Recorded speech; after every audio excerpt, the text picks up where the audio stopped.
Good evening and welcome to the Cleveland Community Police Commission's meeting for March 27th, 2024. We are here at the Estherbrook Recreation Center at 4125 Fulton Road, Cleveland, Ohio 44144.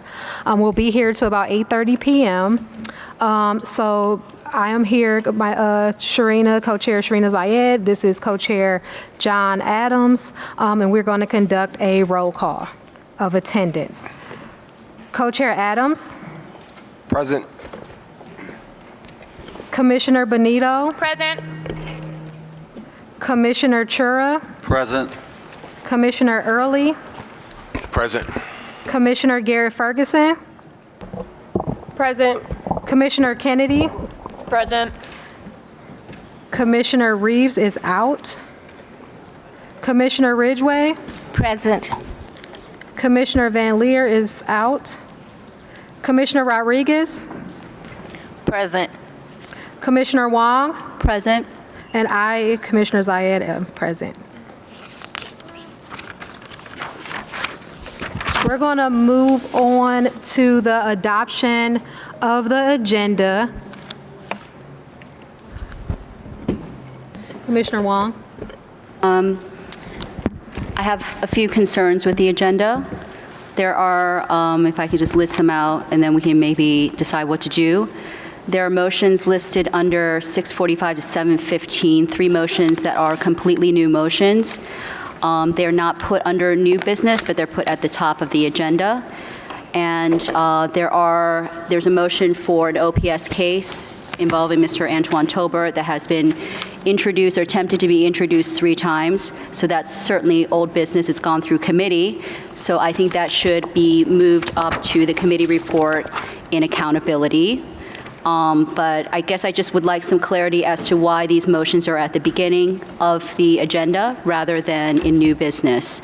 And I have to say that this agenda was sent out to us today, you know, and I don't think it was even posted on the website for the public.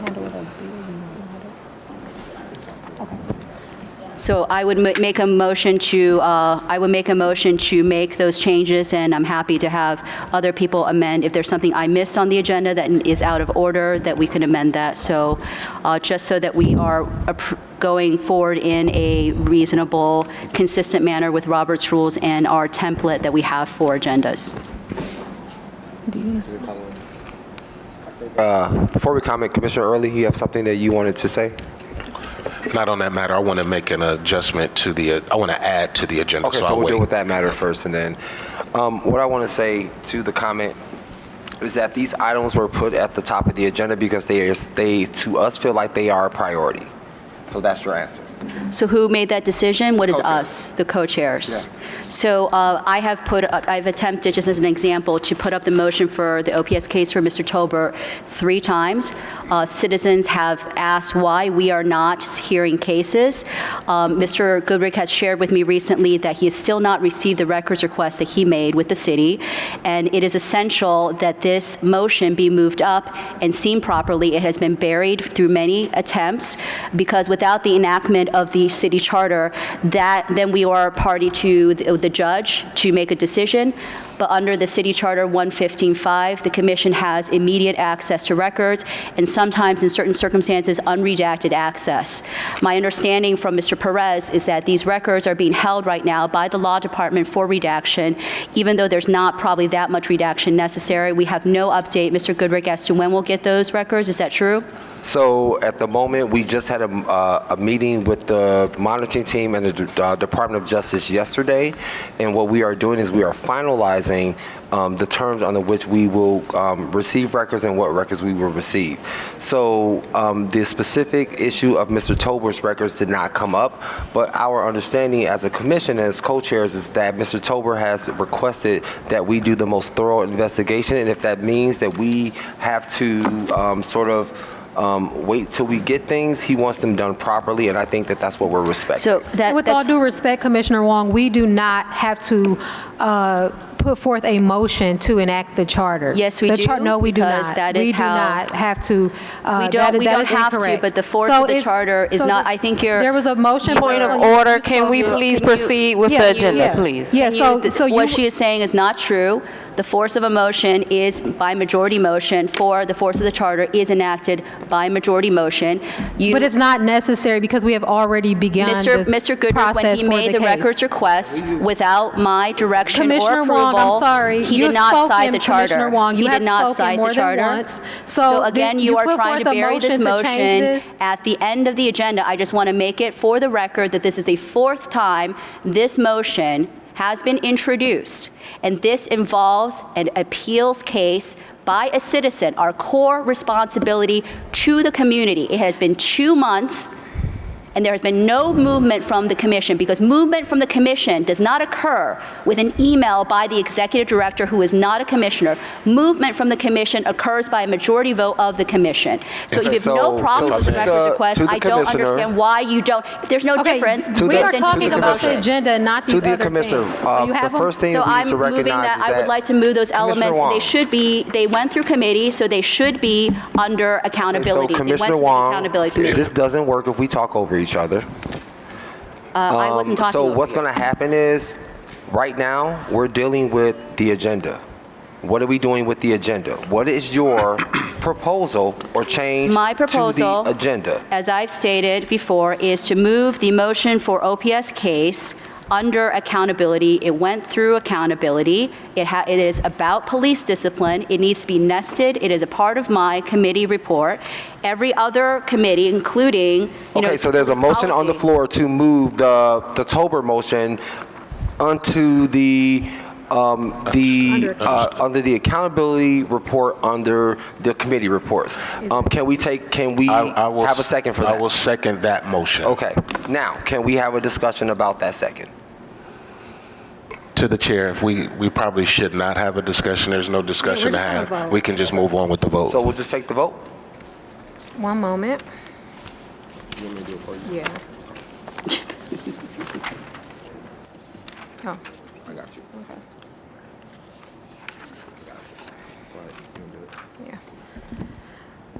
Okay, so I'm going to call for the vote to move the OPS case under accountability. And was it under old business? From old business to accountability? New business is improperly put in new business. Okay, from new business to accountability. Co-Chair Adams? Nay. Commissioner Benito? Name. Commissioner Chura? Aye. Commissioner Early? Aye. Commissioner Garrett Ferguson? Nay. Commissioner Kennedy? Nay. Commissioner Ridgway? Aye. Commissioner Rodriguez? Yes. Commissioner Wong? Aye. And I vote nay.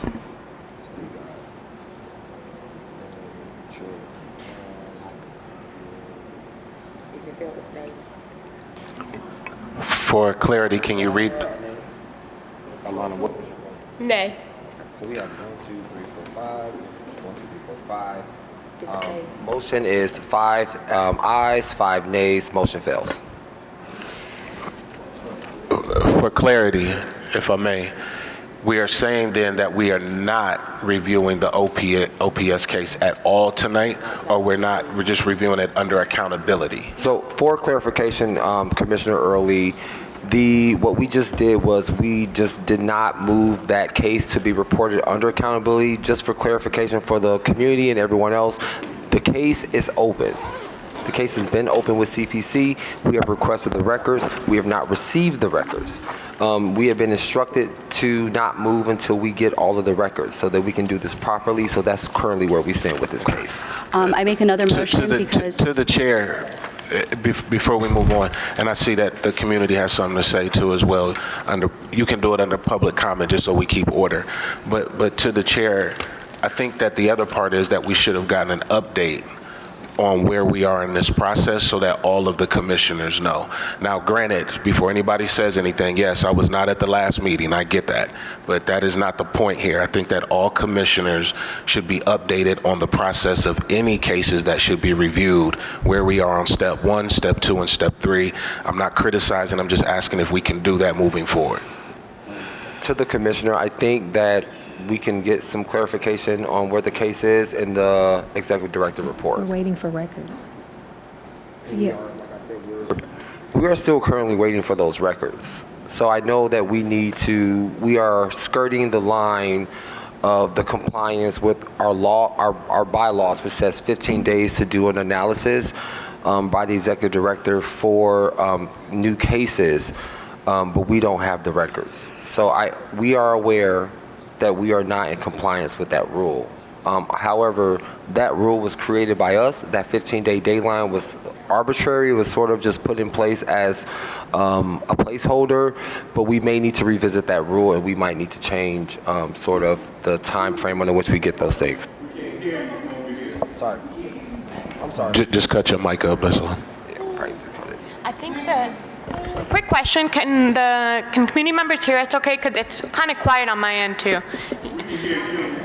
Okay. Okay. Is there any way to turn up the sound system at all? I think we just do it here. Okay.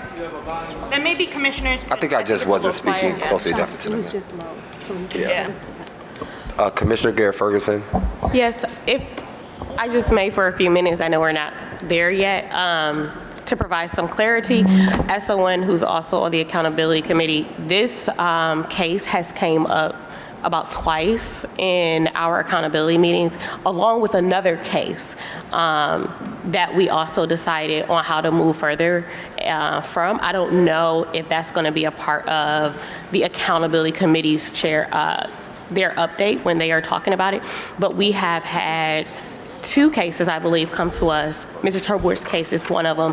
One of the issues with that we also recognized was that if we was to read certain aspects of the motion without having all the files, it could unintentionally compromise the case. So we've been trying to make sure that for this particular case, because we know it is also a very high profile case, that we are dotting our I's, crossing our T's, and that we are not going to say anything inflammatory that we have not viewed ourselves. So we don't want to jeopardize the integrity of the case and put it so that the person cannot get the justice that they deserve, if that is helpful. Okay, so we are going to move on. Co-chairs, I certainly think that the chair of accountability gets to correct her statement because No, this is we are inaccurate. currently. You're allowing Commissioner someone who's Wong, not the please chair. No, I refrain don't from understand speaking. why I'm correcting her Point of statements. order, I'm point of correcting the order, record. Commissioner Wong, you Why are are you not, cutting already off comment spoke at this once. point? Your motion did not pass, we are So I'm making moving on. another motion because it's still in the wrong place and it was not So open business that Commissioner we Wong, know. so you just made a motion to move this item on the agenda. According The motion to our failed, bylaws, except yes. that the motion failed, We and must let move us on. move on because So we have then not we need to actually make another started motion this meeting. because We are still trying to adopt we need the to make- agenda, which is a formal thing that We takes need 2 to minutes. make Let us adopt the another agenda and move on with our meeting. motion because it is in the wrong place. This is old business. You place it under To the new chair. business. Commissioner Wong, you have put the motion forward. To the We chair. voted on the motion. It did not pass. You do not get to keep talking about the motion that we Just let voted the on. motion be introduced To the instead of chair. buried I at the just- end of the agenda. I know we need to vote on the agenda. I just have one more question. In terms of the paperwork and evidence that we're waiting on, has anybody reached out to Mr. Tolbert about the information and documents that he has, considering that he has won the case? And we could use those documents as well when we're under Right. the weight of waiting on the city to get us those documents. Maybe what we can do I wanna is say under for the our, record- under our executive director report, we can ask Jason those Thank you. questions. Thank you. We'll All of the address it. documents So for we his... need to And I would move on with also, adopting the I would agenda. also like to say All that the Mr. documents Tolbert for is his here case are in in the our, public record Mr. except Tolbert for is here one. in our presence, and if we are operating, what we are trying to do is operate under what he wants. So he is here. In public comment, he can give us direction. So if we are proceeding in a manner that he does not like, it is his case. He has the opportunity tonight to tell us how he would like us to move. So my suggestion is going to be, the motion failed. We need to adopt the agenda. Mr. Tolbert will comment during the public comment period, and we will take direction from Mr. Tolbert. I also make another, I have another motion Commissioner change. Wong, you are out of No, I have order. another motion change. There was Commissioner only Wong, one. you are Why out can't- of Why are you order. putting new motions at the top of the Because agenda it's- according to your? Because it's important, that's why. I move to adopt the You don't agenda. think Mr. Tolbert's motion is Okay, we're going to important? move forward with the vote to adopt the agenda. There's a motion on the floor to adopt the I agenda. second. Are there any more amendments to the agenda? Yes, I did. Yes, Mr. Early. I did have one. So I would like to add to old business at the end of the meeting for us to discuss the salaries for our female staff employees. Okay. Salaries for female staff employees. I'll second that motion. So if you. There's a I have motion on the question. floor Old business. to add a discussion about the salaries for female employees, gender discrepancies. We have a second on the floor. Can we call for the vote? I would like some discussion because if you put that under old business. Commissioner Wong, you need to speak through the chair, Please. and I did not acknowledge you. Please So acknowledge me. remain There has to quiet be- until we, Well, acknowledge me then. you are not acknowledged. We need to get this motion in order. There's a problem with this. Commissioner Wong, There's no you have discussion not on been this addressed. motion. Then you're putting another motion in front of Mr. Tolbert's motion again, because Mr. Tolbert's motion should be under old business in the least. My motion can go last. Mr. Tolbert can go first. I just want it on the agenda. Well, Mr. Tolbert's So motion point of includes old clarification business. to the commissioner. Mr. Early, Commissioner Early has suggested that his motion goes last. I don't think that conflicts with putting anything before Mr. Tolbert's motion. Well, there's one motion in front of Mr. Tolbert's motion right now that should not be in front of it. So Commissioner we'll have to Wong. Fix that. We are going to take the vote. It's unbelievable. Motion to adopt the agenda. We haven't voted on No, we Mr. have to- Early's we have to motion. do his motion first. So I guess we'll vote first on Commissioner Early's motion to add the gender salaries for female employees, gender discrepancies to the agenda. I guess myself, Commissioner Adams, I'm going to say yes. Commissioner Benito, Aye. Commissioner Chura, Aye. Commissioner Early, Aye. Commissioner Garrett Ferguson, Aye. Commissioner Kennedy, Aye. Commissioner Ridgway, Aye. Commissioner Rodriguez, Aye. Commissioner Wong, Aye. and Commissioner Zayed. Aye. Motion passes unanimously, 10 yay, 0 no. Motion will be added to the agenda. I move to approve the agenda. Do we have a second? I second that motion. Okay. Commissioner Adams? Aye. Commissioner Benito? Aye. Commissioner Chura? Aye. Commissioner Early? Aye. Commissioner Garrett Ferguson? Aye. Commissioner Kennedy? Aye. Commissioner Ridgway? Aye. Commissioner Rodriguez? Aye. Commissioner Wong? Nay. And I, Commissioner Zayed, aye. 9 yes, 1 no, it passes. We have adopted the agenda.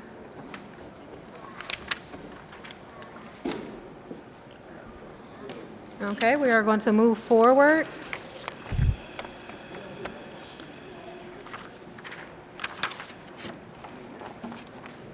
With meeting decorum, guidelines for public comment, and the purpose of public comment is to hear as many community voices and points of view as possible. In order to achieve this, please follow the community guidelines. It is listed in your agenda.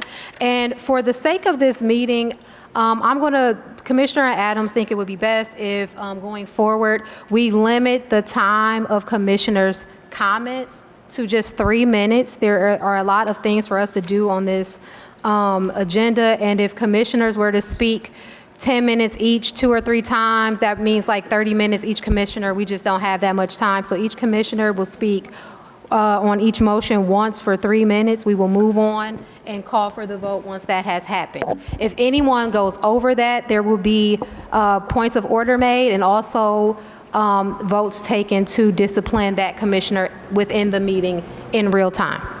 Commissioner, do we need a timekeeper? Would you like to do that? Okay. I I would. definitely would. I was about to say, I You got it, definitely would. John? Chair, Okay. you can't change, you're suspending the rules of Robert's rules, so you will need to make a motion for that, because you can't just willy-nilly change the rules of discussion. Okay, so is anyone willing to make a motion that we can amend our rules for this meeting, that we can have 3 minutes so that we can get through all our business? I make a motion that each commissioner will only speak for 3 minutes so that we can get through the entirety of our agenda. Do I have a second? Second.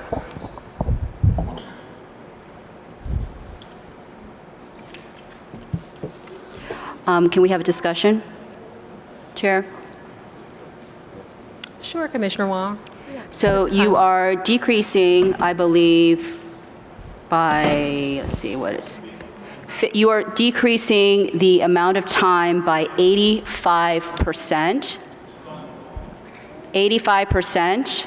I don't know why you are getting, so a commissioner has as much, and I think the public should have as much ability to speak as possible, but that you're limiting commissioners, you're not only limiting to one instance of speaking, but only, and also decreasing the time. So you're decreasing the time by 85% because there are no more motions, I think, than normal on this agenda. So I think in the least that we need to have 2 opportunities to speak because that creates a dialogue. If it is only 1 opportunity to speak, there's no response time for commissioners. And I would also like to know how you came up with that number. It seems a Through the little chair. bit random. Through the chair. Commissioner Early. I think it's just simple, Terry. Commissioner Wong, I'm sorry. We want to make sure we get through the agenda in a timely manner, and not one commissioner should dominate the entire meeting with comments and references. Do what you have to do in 3 minutes so that we can get to the community, get to our business, and we can go home. That's really what this is about. Commissioner Kennedy. I think this motion, I don't see it as limiting everyone's time to talk to 85%, but perhaps making everyone's time to talk more equitable, because if you haven't noticed, time to talk during our commission meetings is not necessarily equitable. So if we can be limited to 3 minutes, this would allow it for us to be equitable. And if we can't be concise enough to have our commentary within 3 minutes, then perhaps we should pursue a different line of work. To the commissioners, I think that we should pick how we speak carefully. And I think that it is not fair that we hear one voice predominantly in our meetings. So I think that we should listen to each other, and I think that we should pick when we want to speak more carefully. So that is my reason for supporting this motion. So to Commissioner Wong, what I want to tell you is, this is going to be your second time speaking, and this is going to be your final time speaking. So whatever you have to say, I would like for you to say it clearly and concisely and within the rules of this commission. You can't turn your mic on. All right, I'm asking for clarification, not commenting. How long will we get for the committee reports? I mean, the policy committee has like 5. Are you limiting conversation? To Commissioner reports? Wong, I think that the motion on the floor deals with commissioners' comments and not with the actual reports. The commissioners who are giving their committee reports will have the sufficient time that they need to give those reports. However, what we will not do is editorialize and argue and go back and forth about every little minutia of every little thing and every little line. So what we're Well, saying you are is- editorializing okay, right now, Co-Chair. I'm clarifying the conditions. And I can't help it that other commissioners have nothing to say. So, Commissioner because they're Wong, not what I'm going to doing say any work. is, I'm going to ask you to not interrupt me because I do not interrupt you. And do not What speak we are about going other to do- commissioners in a negative He just way. did. We are So going it's about me. to limit the comments to 3 minutes. The committee reports will be given as that committee chair sees fit. I make a Do motion to vote. you understand that? So we are going to call for the vote. All right. Is this the? Yeah. Commissioner Adams, Aye. Commissioner Benito, Aye. Commissioner Chura. Aye. Commissioner Early, Aye. Commissioner Garrett Ferguson. Aye. Commissioner Kennedy, Aye. Commissioner Ridgway, Aye. Commissioner Rodriguez? Aye. Commissioner Wong? Nay. And I, Commissioner Zayed, aye. 9 votes aye, 1 vote nay. Motion passes.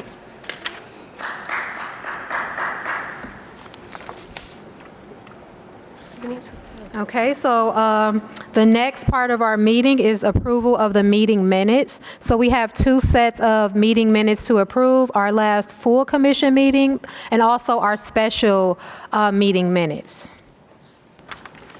Second. So does someone want to put forth a motion to approve the full commission meeting minutes? I put a motion forward to approve the full commission meeting minutes for the last full commission and the special commission meeting. Seconded. Yeah, okay. Is there any discussion? Okay, we're going to call for the vote. Commissioner Adams? Aye. Commissioner Benito? Aye. Commissioner Chura? Commissioner Early? Aye. Commissioner Garrett Ferguson? Aye. Commissioner Kennedy? Aye. Commissioner Ridgway? Aye. Commissioner Rodriguez? Commissioner Abstain. Wong? Abstain. And I, Commissioner Zayed, aye. Thank you. So the votes are 8 aye, 0 nays, 2 abstain. Motion carries.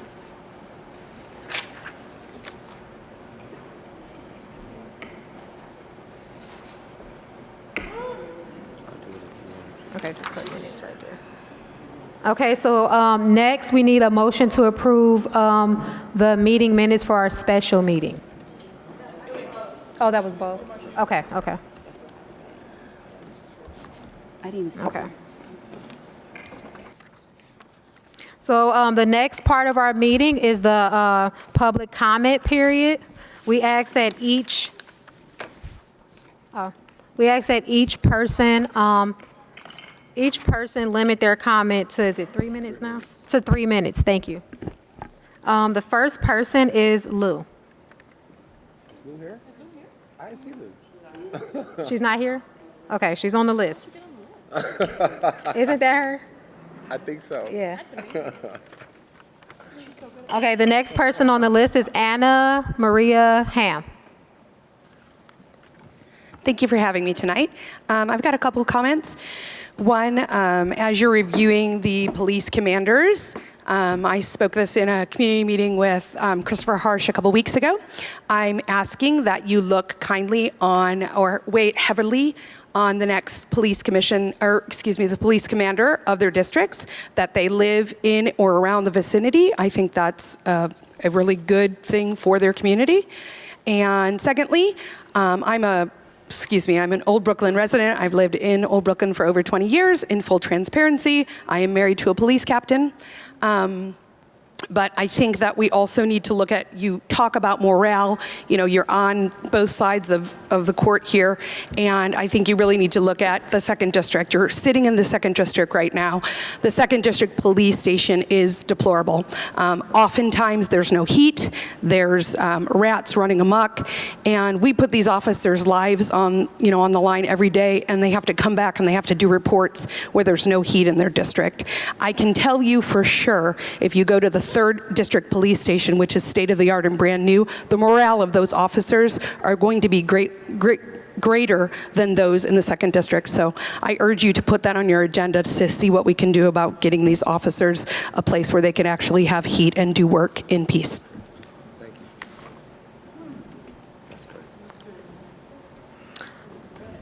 The next person, is it Kayla Gallup?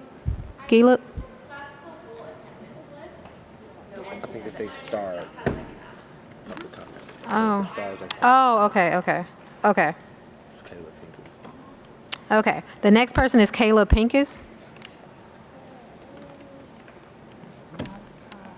Hi, everyone. I'm Kayla. Yeah. Well, okay. I don't have too much to say. I do hope that you guys will stick with your plan here, and if there's too much out of order activity, that you go forward with implementing the immediate discipline for that commissioner, if that happens, so that we can keep things moving along. I'm a supporter of that. And I also wanted to say that I hope that even though, you know, there are different tracks going on right now for different things that you guys are working on, and some of them you've reached out to the city for, and some are internal processes that you still have power over. And my ask would be that you don't wait for the city to get back to you about certain matters, whatever they may be, that you go forward with your own process to establish, to keep things moving forward. And I know that's a little bit vague, and I apologize. If you have more questions, please ask me. I just trying to be brief, which I struggle with. And then please put out an RFP for consultants for help. I think that anybody who pays attention to kind of things that are going on right now can see that you need help, and it's okay. It's okay to need help. You know, there was a commission prior that needed help, and they asked for it, and they put out an RFP for consultants, and it was helpful, I think, and you know, and it brought things back together, and it's okay. It's okay to be struggling. I'm not just speaking. I mean, I might end up applying for something like that, but I'm not actually speaking about myself. I'm speaking about you guys, and it's okay to ask for help. And there are people who want to help you. And there aren't a million people who are qualified to do that, but there are some people who want to help. And then the last thing I just want to say is that Commissioner Benito, I want to just give props where I feel they're due.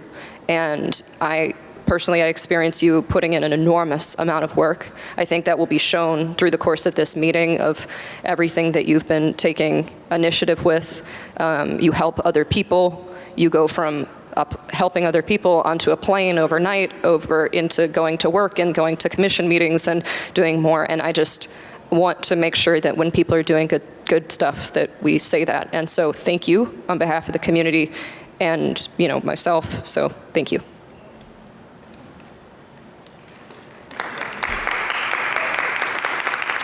Thank you. Next on the list is Antoine Tobert.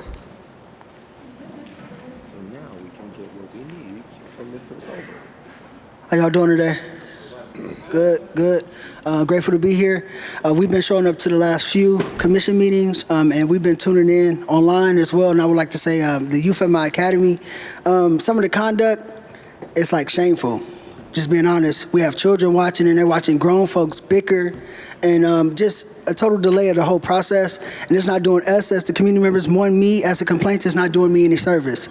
That's number one. And number two, I would like to say that as a grown man, I speak for myself, all right? I know a lot of you do great community work and you're advocates and all of those things, but I'm more than capable of speaking for myself, so I want to make that clear first and foremost. Number three, I spoke with Mr. Goodrick, right? We had a conversation a few days before the commission met, and I just gave him a rundown on the situation that took place and whatnot, and he asked me what I wanted. Now, being unfamiliar with this process, I said that I wanted a very thorough investigation. Right, not understanding that there was a time frame for an assessment to be made. I want that assessment made for Sergeant Henderson separately, just so there's no confusion. You're hearing it out of my mouth. I want the assessment made for Sergeant Henderson separately, right? And then the other officers involved, that's a different case. So I want those separated, please and thank you, right? And with the situation with Sergeant Henderson, I don't want you all to wait for more information to come from the city. I think that there's enough information provided to move forward with, at minimum, an assessment. That's all I'm asking for, a thorough assessment. Again, so because this is a case and I'm the complainant on the case, and I don't want to say anything that may jeopardize what's taking place here, because this case is going to set precedent. This case is going to set precedent. There is national attention on this high-profile case. I don't want to say the wrong thing and jeopardize what's taking place here. And there's a reason why certain commissioners are recusing themselves from this case based on who I am. So we're not going to overlook that, right? So that's all. I appreciate y'all. I just want y'all to do what y'all been asked to do. Do what y'all been tasked to do. It's not that complicated. And the CPRB wasn't able to issue out a higher level of reprimandment for this sergeant because they weren't capable. You know, it was in their manual that they couldn't go against what the safety director had implemented, which was that 13-day suspension. However, they did disagree. So that says enough in itself. All right, so I just want y'all to move forward. I want y'all to move forward swiftly. I want y'all to be thorough, and I'm here. There should be constant communication between the complainant and the commissioners, especially when it comes to the investigatory hearing, because I do have information. My attorney does have information that has not been released to the public. So I want to make that clear, make it swift, and I want that assessment done. Please and thank you. Thank you.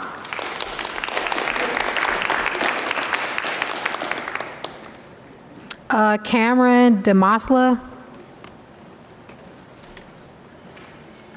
Hey everyone. I wanted just to speak today a bit about the process related to the Tolbert case so far, all of the facts as far as I know it, and where the holdups are, and what you all need to be doing right now.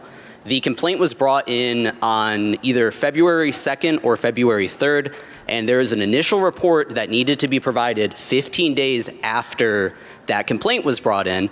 Currently, Jason Goodrick is telling you all that you cannot move forward because there are public records requests that have been submitted, and he needs that information to provide an initial report. That does not seem to be, reading through the rules, necessary at all. It is asking for all the known facts, all the things that are available. There are other ways you can get this information other than public records requests. There's no reason that you need to delay this until the city gives you all public records. Because right now, I don't think you all are being honest that this case will not move forward right now through the rules that are in place until the city agrees to this public records request. You all have the ability to request records. Not even request records, the city has to give you them if you assert that authority as a commission. So there's no need to be waiting for the city right now. You can get records through any other means. There are records already publicly available. You can have the initial report done. You can provide that to the accountability committee. The accountability committee can bring that to the commission, and this can follow the actual process. Or you all can move forward with the motion that Terry Wong is putting forward, which works around the fact that Goodrick is in violation of the rules. Those are your two options to move this forward in a reasonable amount of time. But instead, the thing that is at the top of the agenda today is to write a letter to Mayor Bibb to remove Terry Wong. That's ridiculous.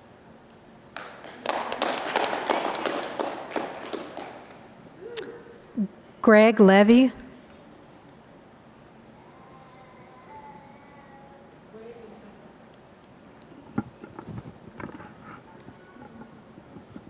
Good afternoon.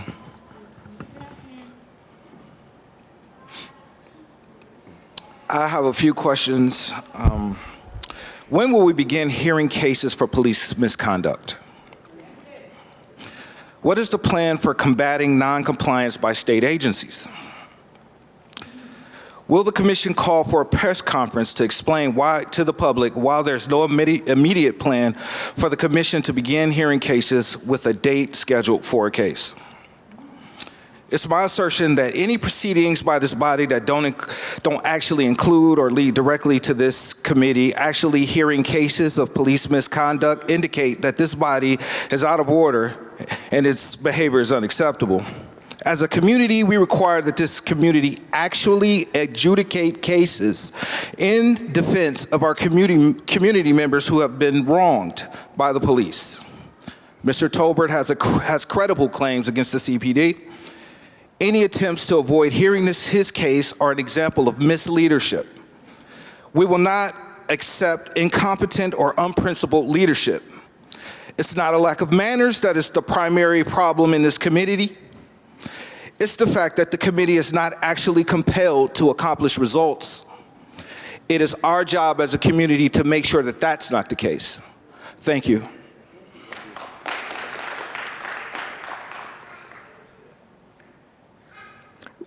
Rosie Palfy.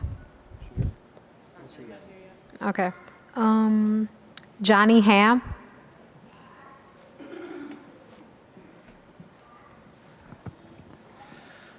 Good evening, everybody. Johnny Ham. I'm a resident of Old Brooklyn here. Also a captain with the Cleveland Division of Police. I used to attend these meetings fairly regularly before you guys became the commission. Stopped that because of my rank position where I got, but also because people started kind of confusing whether I'm speaking as the citizen or the officer, and that's kind of a little bit of a razor's edge I try to walk. But I want to start out with the new co-chairs doing a fabulous job of taking control. You've taken the last year, and I'm not knocking the previous ones. They had to learn this process, but you saw what was happening, you made adjustments, and you're making corrections, and you're able to move forward. So I just want to say that's very impressive for me, and I believe some of the people out here as well, that you're helping move this forward. I also recently watched the Pursuit work group. You had that online. And if that is any indication of how the other work groups are going, there's a lot of inaccuracies being said and promulgated from those work groups. The executive director mentioned the previous policy was a pursue at all costs, and I'm paraphrasing, policy, which there's never been a policy like that within the Cleveland Division of Police. There's always been restrictions. And in fact, the latest policy that you have has my initials at the bottom. I'm a driving instructor.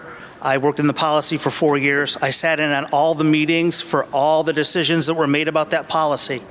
So if you have any questions about that policy, there's one person you should really be talking to about it. And I don't know if no one's ever told you this, or you're just finding out, or no one is allowed to sit in there from the division, but I'm not able to interject myself without the approval of other people. In order to get that approval from other people, someone else may need to do the ask, because I can't ask for that. Also in that meeting, there were some discussions, and I think some of the people in the audience here are as well trying to push you into things that you might not be ready to go to yet. What you want to do is, there's no need to rush. You want to have quality over quantity. You really want this to work out and be well. There's no timeline. You dictate what your timelines are going to be, for the most part, other than for a few minor ones as mentioned here. Those you need to follow. But as for when you get stuff done, it is much better to get it done right and to be legally defensible than to rush through it and have it be beat up in court later on, or the city having to pay more money to somebody else. Thank you, sir. That is your time. We appreciate everything you're saying. Thank you. And we hear you. Next on the list is Ms. Samaria Rice.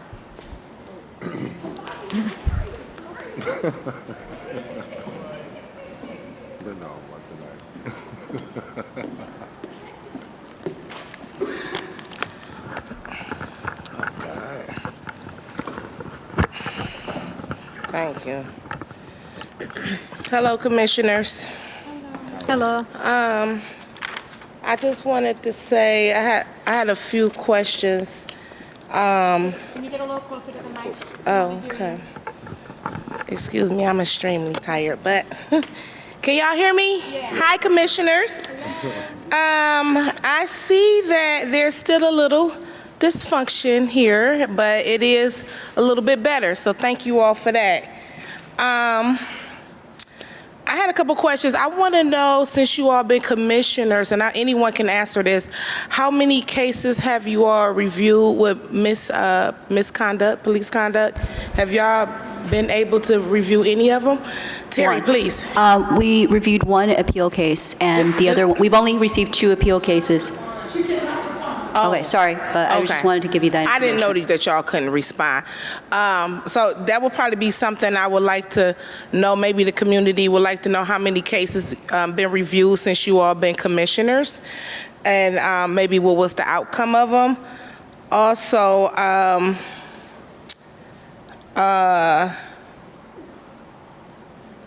think someone said that you don't need reports to go further investigating the cases.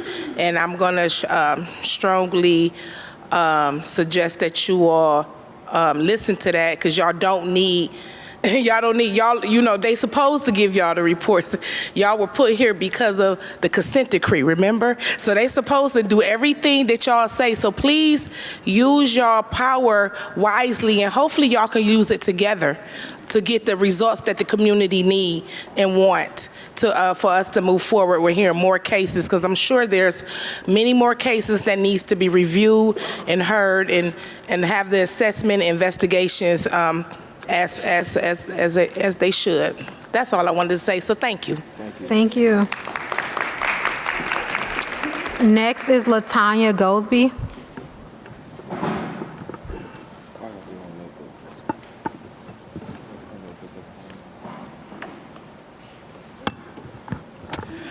Good afternoon, or good evening, everybody.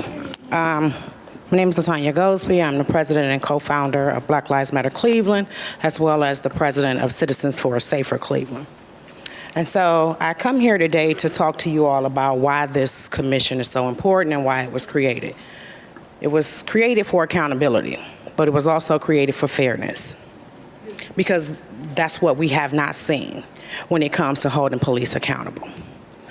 But my question to you is, how can you expect us to believe that you're going to be capable of holding police accountable when you don't hold yourselves accountable? There is a motion to have Commissioner Terry Wong removed. In June of last year, Citizens for a Safer Cleveland held a press conference. We sent a letter to this commission, to the federal judge, as well as you all, calling for the resignation and removal of Alana Garrett Ferguson due to her behaviors that was exhibited during a public meeting during June 14th of that year. It went unanswered. You all swept it under the rug like nobody even saw it. And it was on public record, documented, on TV, everybody saw it. We still watching it because the behavior still continues to this day. So we're calling for fairness. So if you present that motion to the mayor, you better make sure her name is on it. Amen. Praise the Lord. You better make sure her name is on it. Amen. Praise the Lord. That's fair. Thank you. Thank you. Next is Brenda Bickerstaff.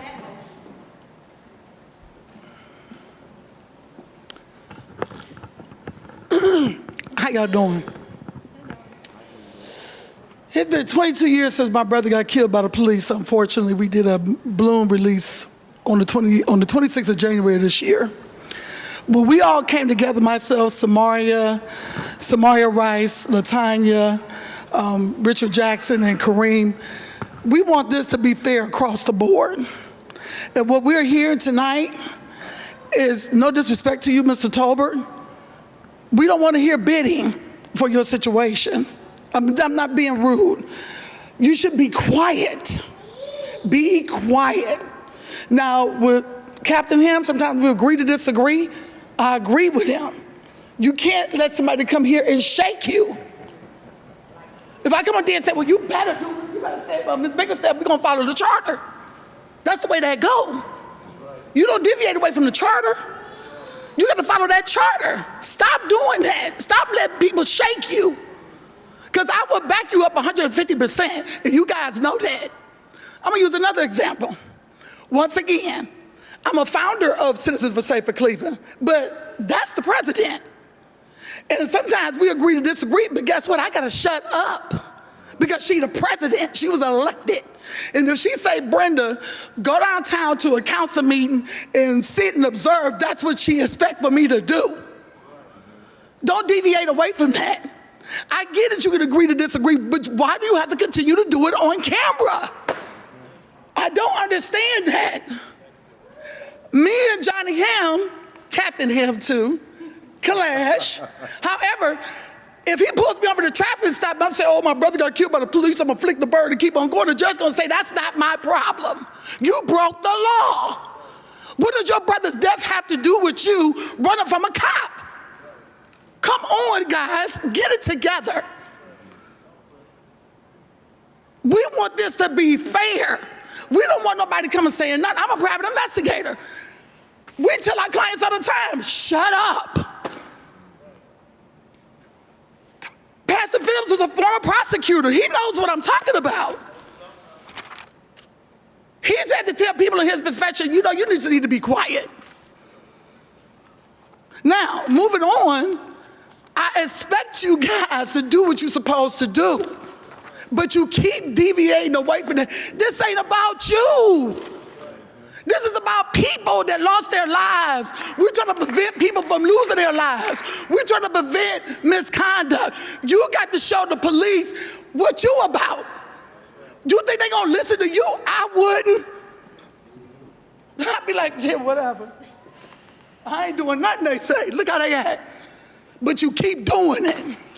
Thank you very much, Ms. Thank you. Bickerstaff. Now we'll talk to them about them rats. So our public comment is over. Thank you. We've heard everything you have to say. We hear you. We're listening. We're going to go back and discuss these things you guys brought up and work to address them. Next is our very, very important motions that we put up for us to discuss. First, the motion to populate a discipline and investigation committee. Who has that motion?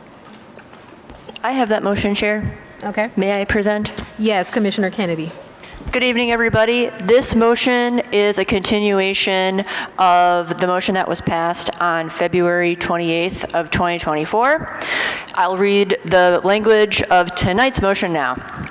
Whereas its meeting on February 28th, 2024, the Cleveland Community Police Commission passed a resolution voted to form a discipline investigation committee to investigate allegations regarding the conduct of Commissioner Terry Wong and to report its findings to the full commission.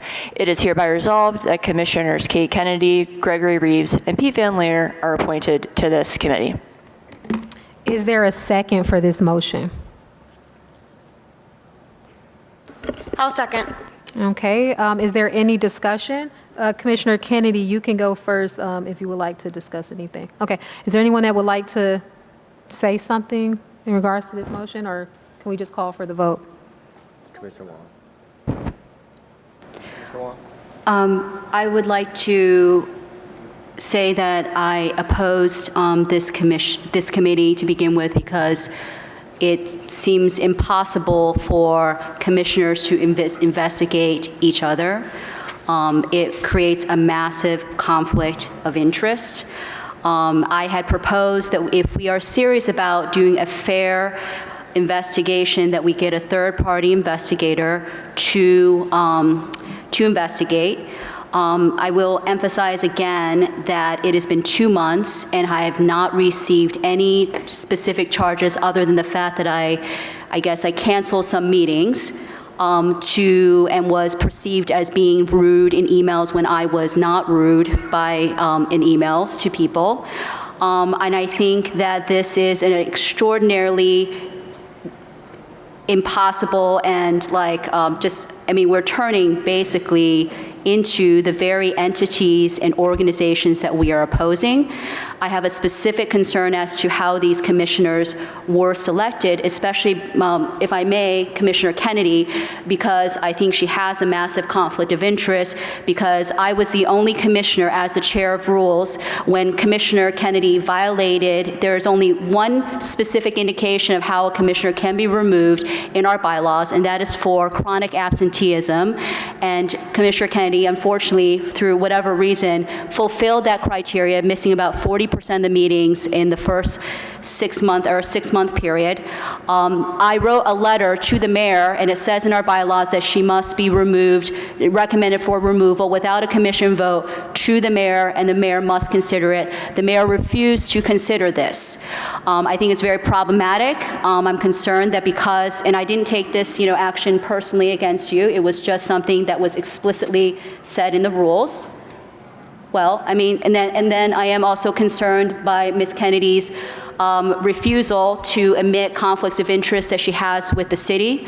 And she has a previous business relationship with the planning director of the city, and she was used by Mr. Mark Griffin as the stand-in for the commission's attorney. This makes me very concerned that she is not able to serve independently in her ability to push forward the mission of the commission. And I again want to ask just a clarifying question: how were these commissioners selected? Can I just ask that question and get a response? Was there a discussion? Because I never received an email asking for anybody. Mr. Chura, did you receive an email asking people to be on this committee? How was this decided in a small group outside public view without an email? Or was this offer given to all commissioners? So to the commissioner, if there's anyone who would like to add themselves to this committee, they are more than welcome to add themselves.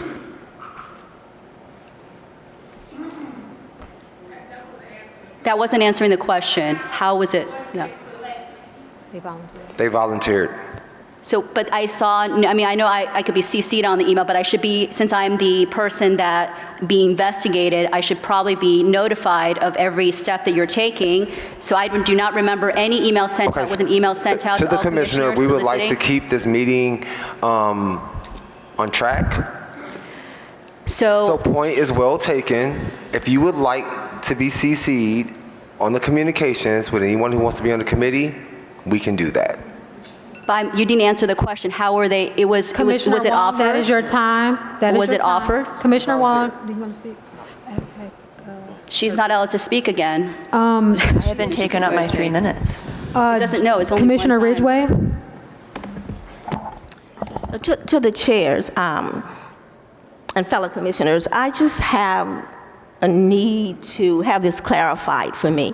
So at the February 28th meeting, there was a motion made that passed to establish a discipline and investigation committee.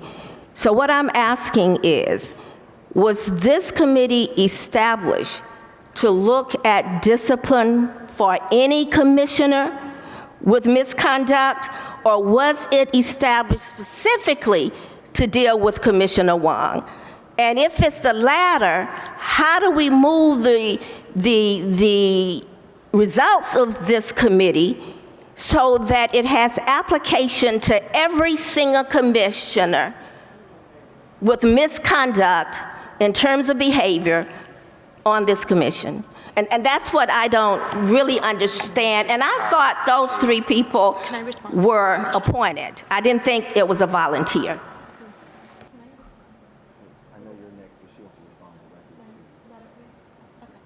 To respond to the chair, so one of the things that we have is we do have a draft accountability process that was sent out in January to the Rules Committee. We have not had the ability to review it yet, but that would lay out a full process that could be used to hold any commissioner accountable.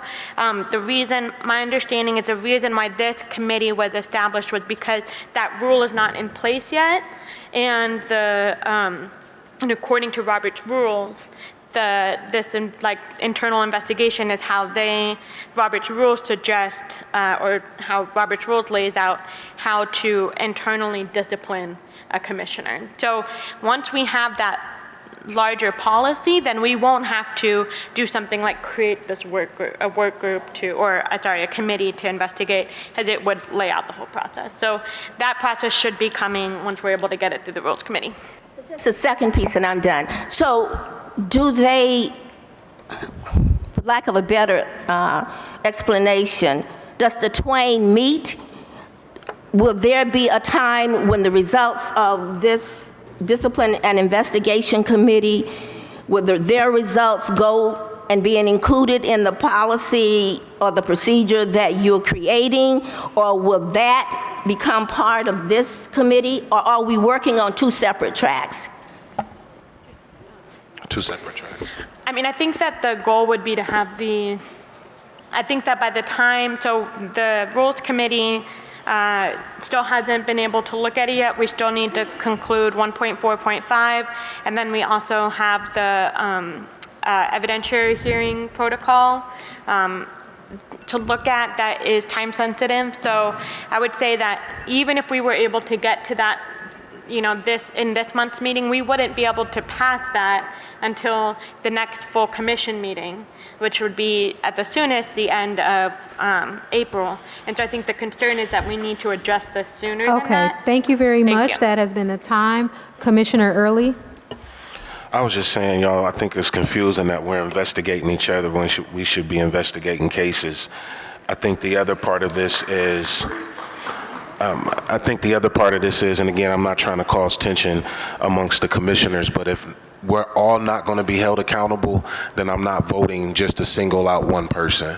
If I'm wrong, if I'm not on task, I need to be removed. That goes for everybody across the board.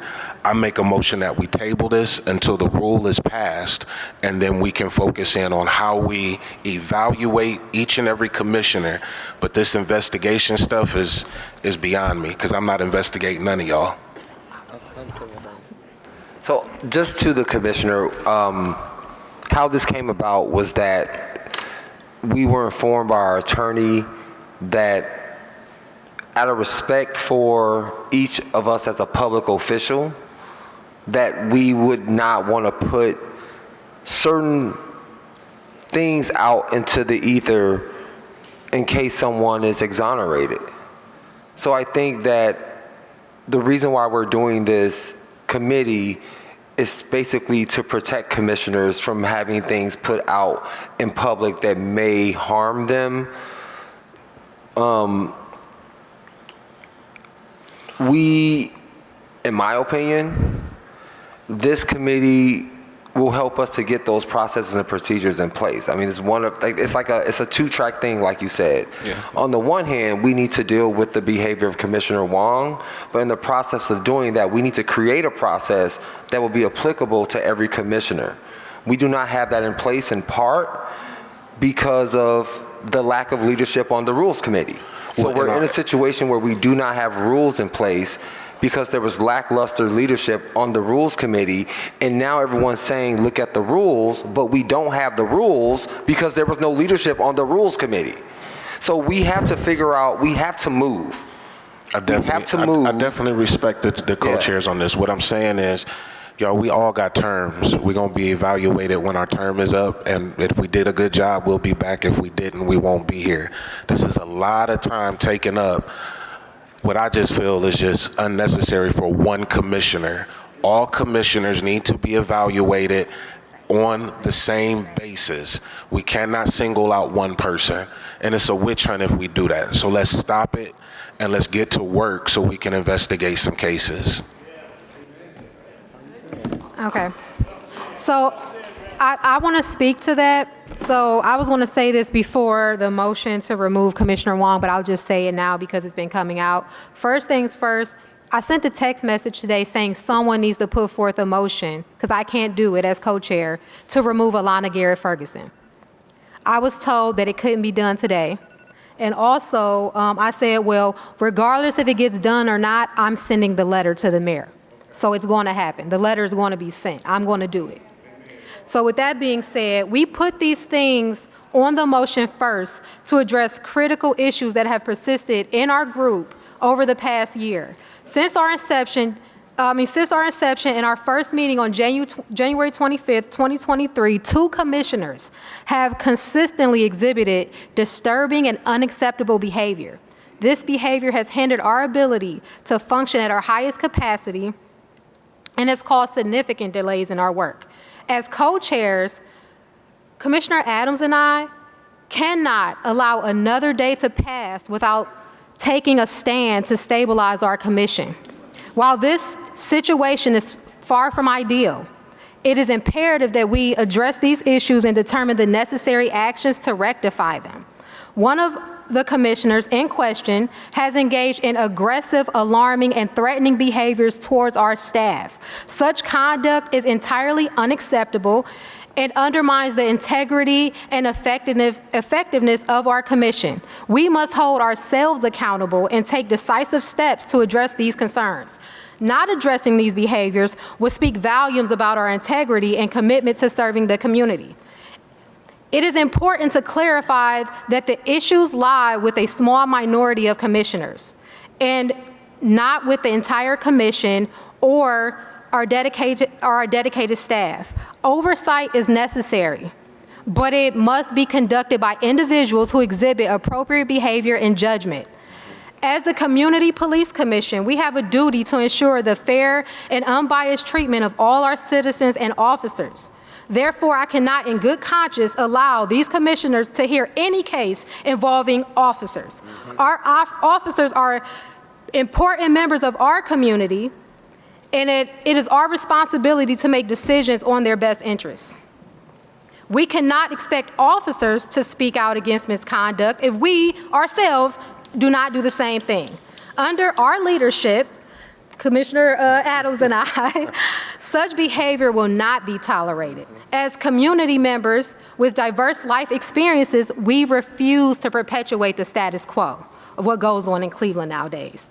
And so my conclusion to this is, let's commit to upholding the integrity of our commission and serving the community with honesty, transparency, and respect. We have to take this stance now. So whatever, I don't care what this vote says, 2 letters are going out. 2 letters are going out.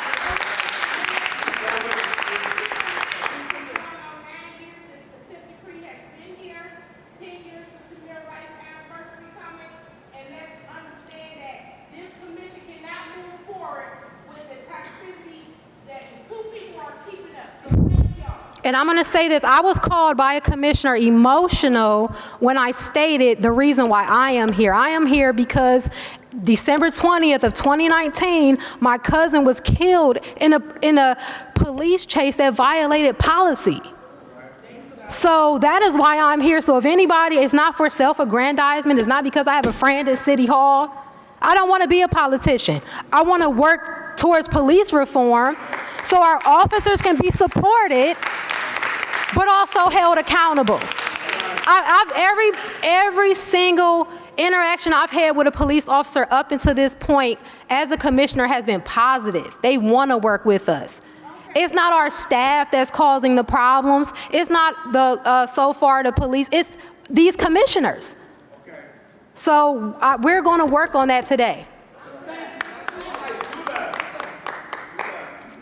So we're going to move forward with this, with the rest of the discussion around this motion. Commissioner Kate Kennedy, you're next. Some questions were asked about the purpose of this committee, so I just want to make sure it's clear. The purpose of the committee is to create the documentation that Commissioner Wong has been requesting. I honestly was asked to serve on this committee. I did not really volunteer myself, but I think it's a really important work in terms of accountability. If Commissioner Wong has an issue with what I was told in writing of how the rules applied to our attendance last year, she can take that up with Executive Director. I did exactly what I was told. So that's one thing. And the other thing is I don't have any business relationships with anyone at City Hall.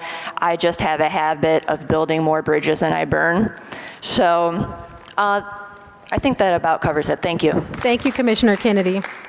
If there's not any further discussion, we're going to move for the vote. Oh, I'm sorry. Commissioner Chura. I'll volunteer for the Discipline and Investigation Committee. Okay. Do you want to make a friendly amendment to add yourself? Because I think the motion's been made. Whatever it takes. You know what? I'll make a friendly amendment to add Commissioner Chura to the membership. Okay, so I'm going to call a vote for that first. We need a second. Oh, anyone second? Do you have a second to add Chura? I'll second. Okay, so we're going to call the vote to add Commissioner Chura to the Discipline and Investigation Committee. I'll call the vote. Commissioner Adams? Aye. Commissioner Benito? Aye. Commissioner Chura? Aye. Commissioner Early? Aye. Commissioner Garrett Ferguson? Abstain. Commissioner Kate Kennedy? Aye. Commissioner Ridgway? Aye. Commissioner Rodriguez? Aye. Commissioner Wong? Aye. And I, Commissioner Zayed, vote yes. So that passed. We're going to move forward for the vote of a motion to populate the Discipline Investigation Committee with Commissioners, was it Chura, Kennedy, Reeves? Is there somebody else? Kate? No, that's different. This is the On Van Leer. with me and Alana. Okay, so we are going to call for the vote. No, I'm not going to do that one. For the commanders? Yeah. No. I'm going to put it on the side. Okay. Commissioner Adams? Aye. Commissioner Benito? Aye. Commissioner Chura? Aye. Commissioner Early? Aye. Commissioner Garrett Ferguson? Abstain. Commissioner Kennedy? Aye. Commissioner Ridgway? Aye. Commissioner Rodriguez? Aye. Commissioner Wong? Nay. And I, Commissioner Zayed, vote yes.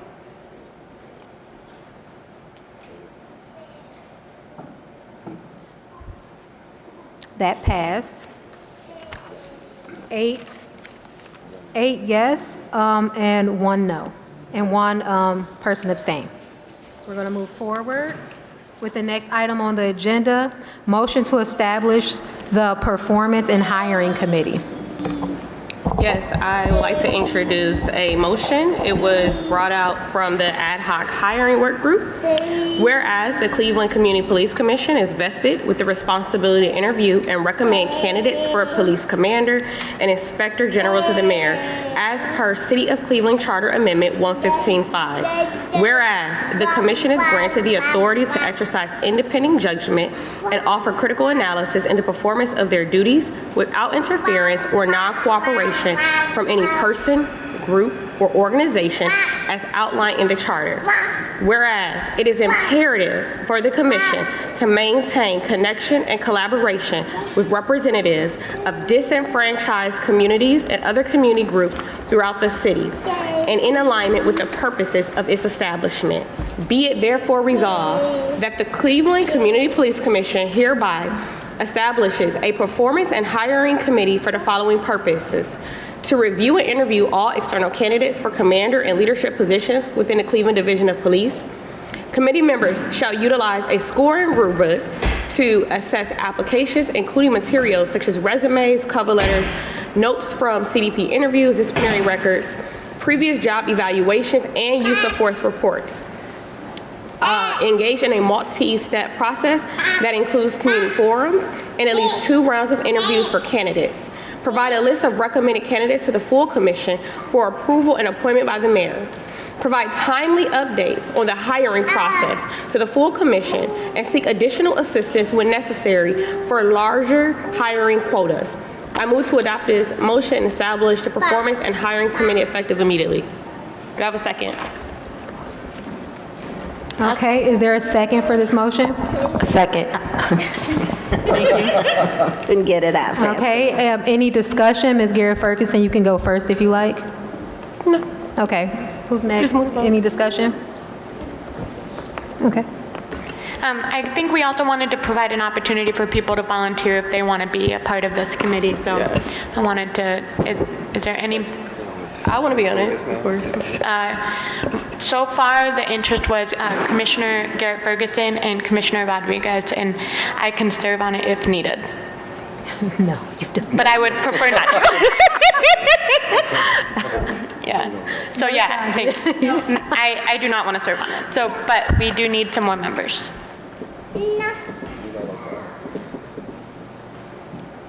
We can, do we have to amend anything, or we could, do they just join? Oh, yeah, so. To the chair, if we do not have another commissioner to volunteer, then one of the chairs will sit on to populate it, to keep it going. So if you don't have to decide now, but if you decide you want to do it later, then you can come on, but the chairs will be able to populate that committee. Okay, if there's not any further discussion, we're going to move forward with this motion, the voting. So, Co-Chair Adams. Aye. Commissioner Benito. Aye. Commissioner Chura. Aye. Commissioner Early. Aye. Commissioner Garrett Ferguson. Aye. Commissioner Kennedy. Aye. Commissioner Ridgway. Aye. Commissioner Rodriguez. Aye. Commissioner Wong. Aye. And myself, Commissioner Zayed, I vote yes.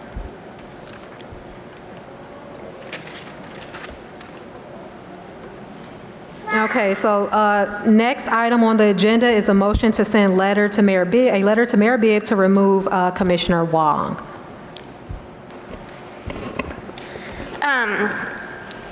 One thing I want to add is there's been some discussion tonight about some of the different, the investigation committee, and then obviously we're making this motion. And I just want to kind of be clear that the investigation committee, the purpose of that is to do an investigation internally so we can determine how the commission can discipline, sanction, censure a commissioner.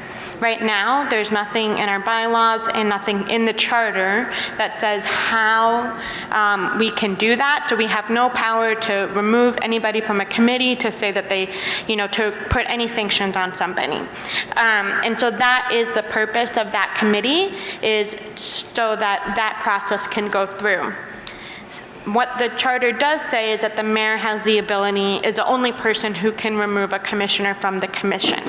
And so separately, I just kind of want to make clear that this is a separate track where we still have this investigation committee that is going to look at, because we can't make the mayor do anything.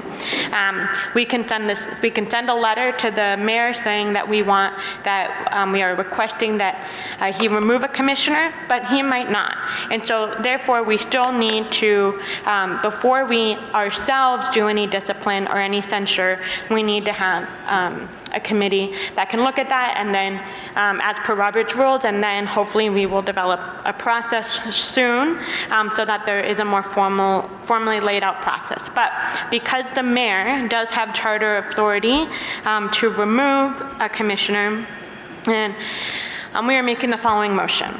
Whereas the Cleveland Community Police Commission was established to respond to community needs and concerns regarding regulation of the city's police force and community police relations, and whereas City Charter 115.5 says the mayor may remove any commission member for malfeasance, misfeasance, nonfeasance, or gross neglect of duty, and whereas Commissioner Wong's conduct has created a hostile work environment for Cleveland Community Police Commission staff and commissioners, impeded the ability of the commission to fulfill its responsibilities under the charter and the consent decree, and has damaged public confidence in the commission and rises to the level of misfeasance.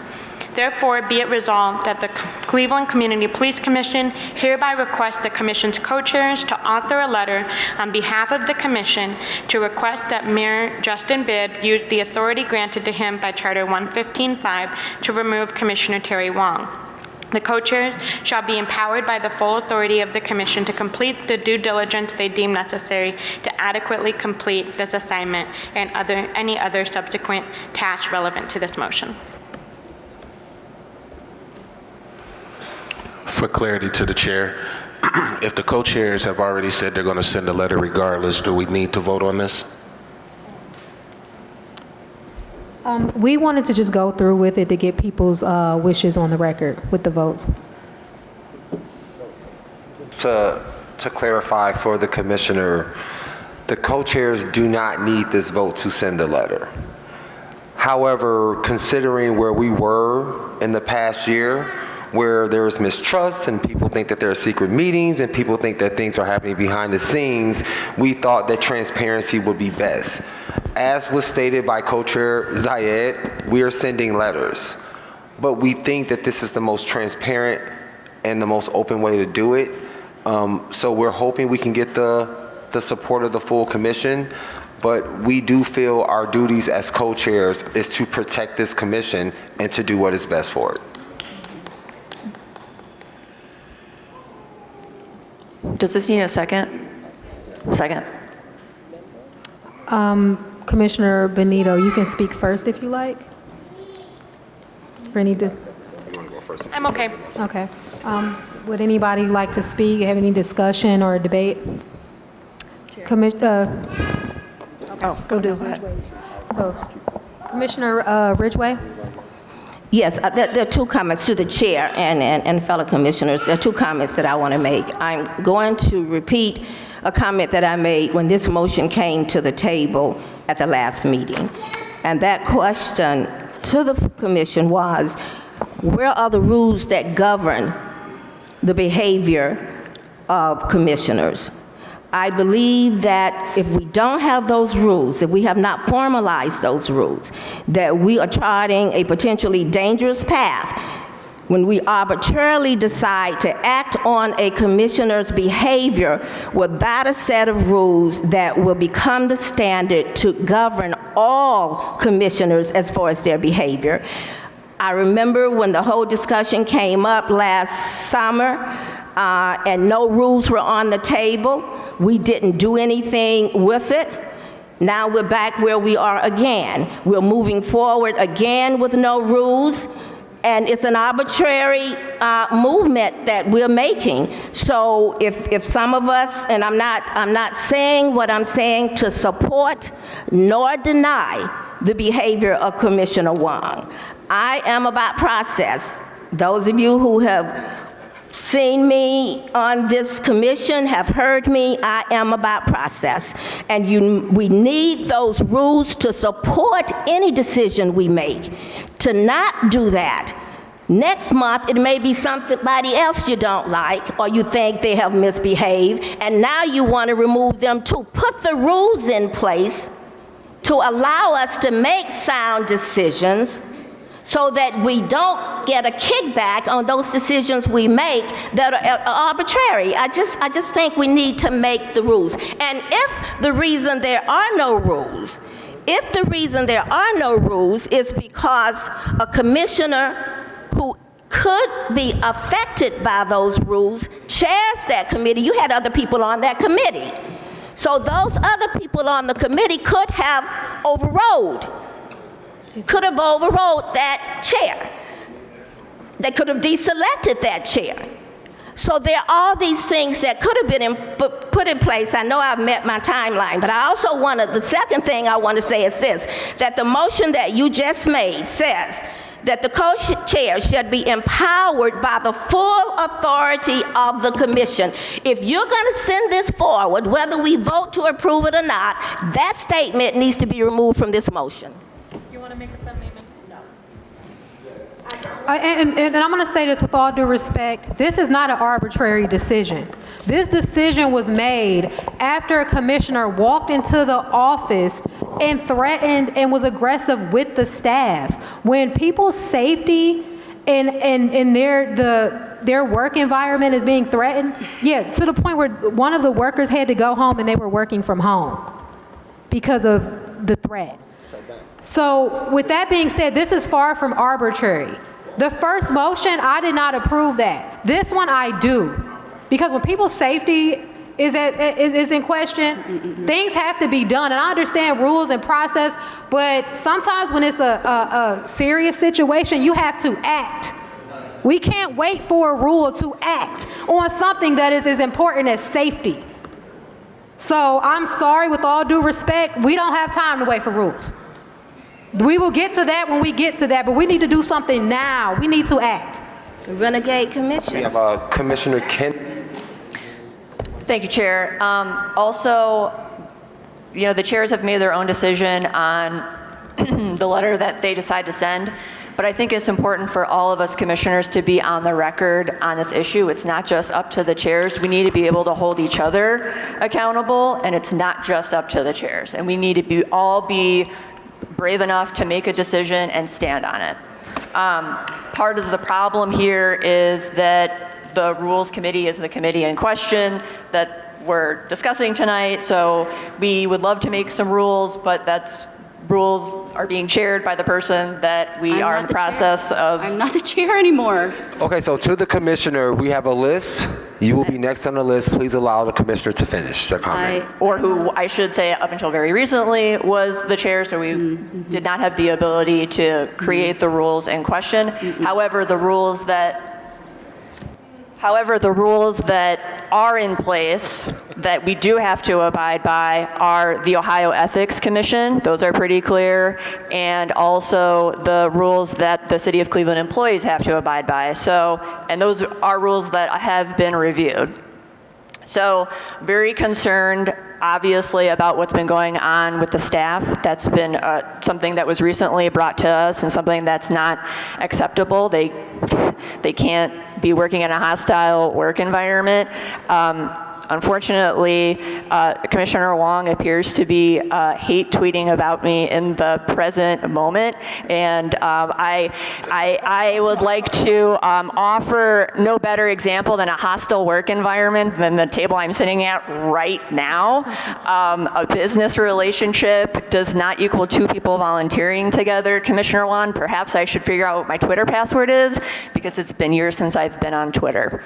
And I'm gonna leave you with this. Nope, it sure isn't. I'm going to leave you with this. Last summer, when I, again, did exactly what I was advised to do by Executive Director Goodrick, I was about to embark on a hike with my family to spread the ashes of an uncle of mine who replaced my father, who passed away. And on that day, I received an email that was sent by Commissioner Wong asking for me to be removed. And for anyone that's ever had to bury someone that you love, you'll always remember the day that that happens. You'll always remember how you feel, where you were, like everything about it. And unfortunately, Commissioner Wong has inserted herself into this day of mine, and that I'll never be able to get that back. And if, again, there are many examples that I could give you about how hostile this work environment is, but I'm gonna leave you with that one. Thank you. Thank you, Commissioner Kennedy. Next on the list is Commissioner Wong. I'd be happy to send it to you. Okay. All right, that was a lot. Commissioner Kennedy, I have to say, I had no idea what you were doing that day. I was acting as the rules chair after Mr. Goodrick told me that you were in violation of the single rule that we have in our bylaws that qualifies for removal for the mayor. So I apologize if I interrupted a day that I had no knowledge of. I want to know, I'm sorry, the Ohio Ethics Commission deals with conflicts of interest. What I was tweeting on Twitter was that you had a business relationship with Joyce Pan Huan because you were making an app that was soliciting money. And please don't interrupt me. I'm not lying, I'm not, please, I'm being interrupted. As according to the Rules Committee, actually what happened when I was the Rules Committee, when Jason asked me to reopen the rules, I wanted the entire committee to go through every single video and be fair and know every single violation so we can talk to the commissioners. They didn't want to do that. That's what happened. Now Mr. Van Leer is the head of the Rules Committee, and he has not rescheduled a meeting that was canceled. With regards to Mr. Goodrick, I can only imagine the incident that he means is when we were disagreeing about what to do about Mr. Tolbert's case. And, oh, no, sorry. It was because he wouldn't schedule a meeting for our lawyer.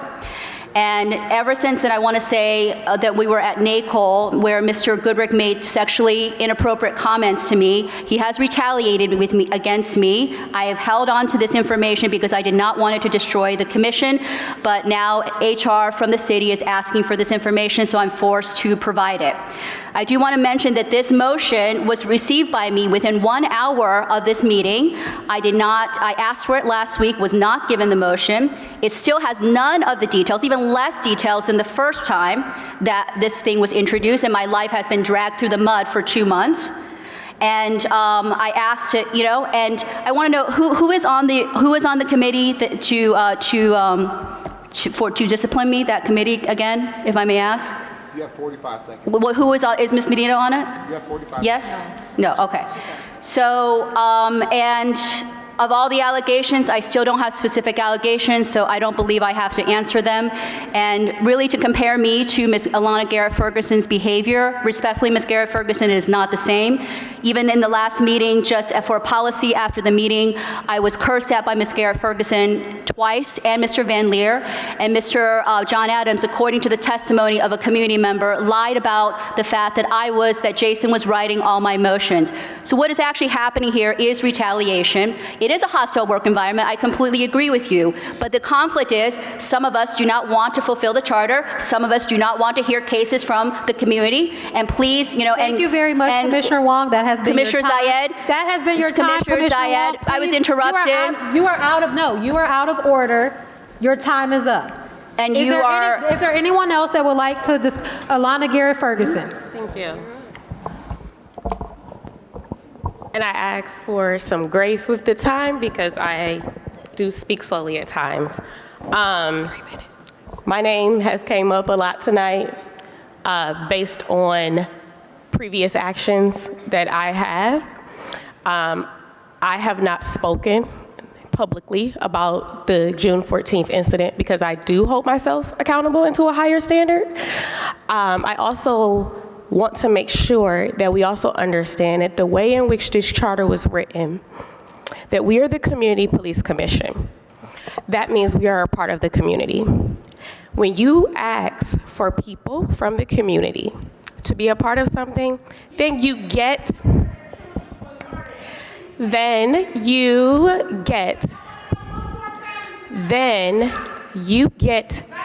people from the community. There is a list of criteria of what it means and what it takes to be on this commission. A lot of us have lived and have dealt with many different traumatic incidents, things that might be known publicly, some that might not be known publicly.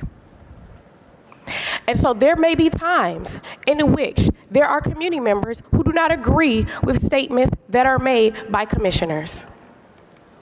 There are times that there might seem like it is something more hostile than what it is.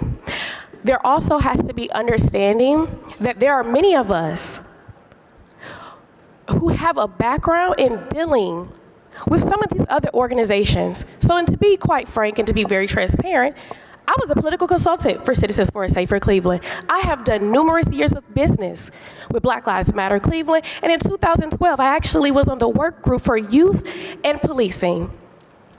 I stand on who I am. I stand on my principles.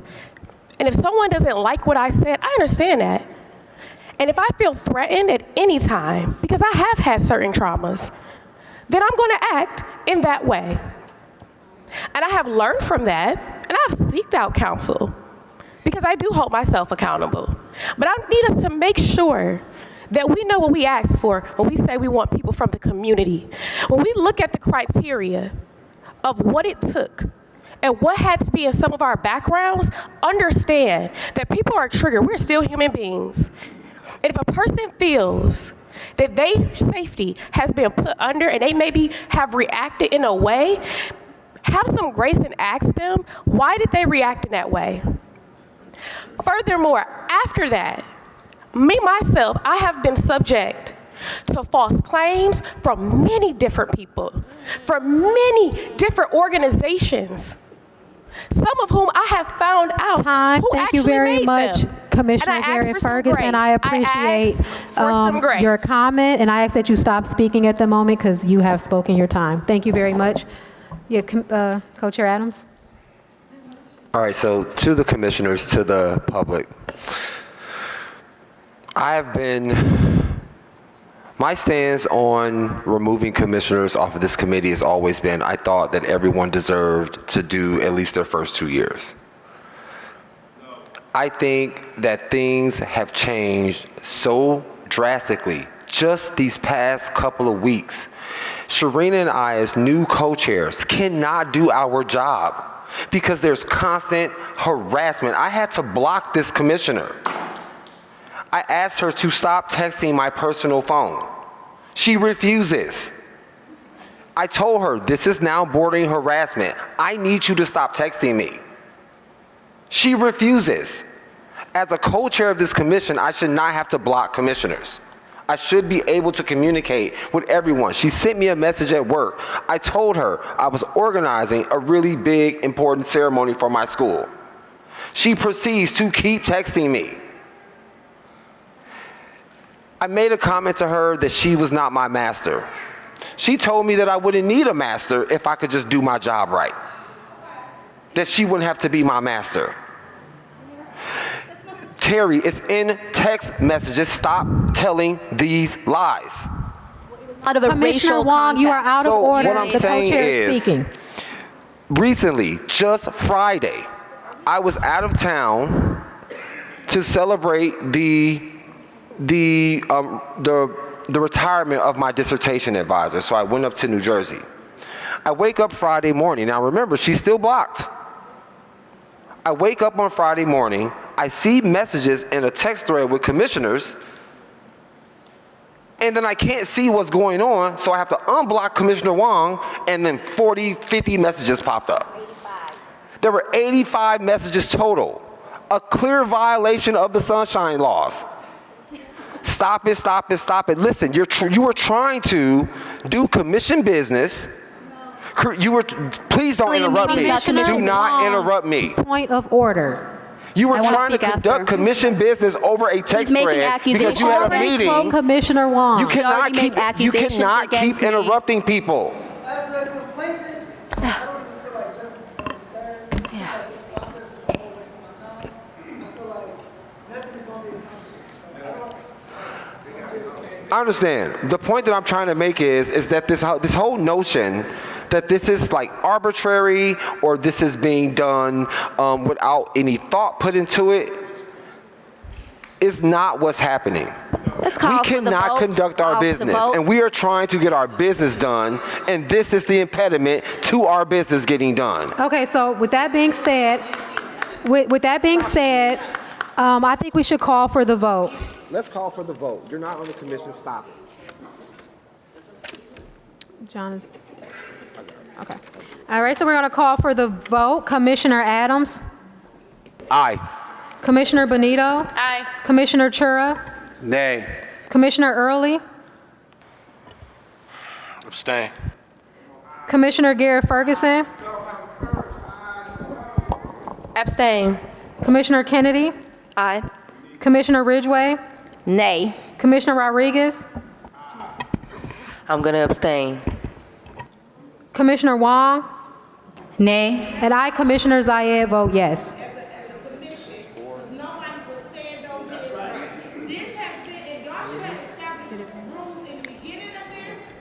So this motion passes? Oh, it doesn't? How? Because Oh, it of needs the 7. Okay. sanctions. Okay, sorry. So it failed, so it was 4 yes, 3 no, and 3 abstentions.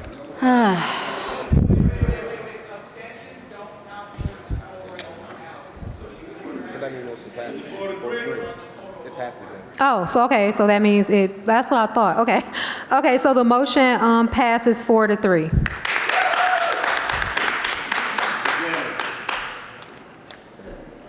Okay, so we are going to move forward with our co-chair report.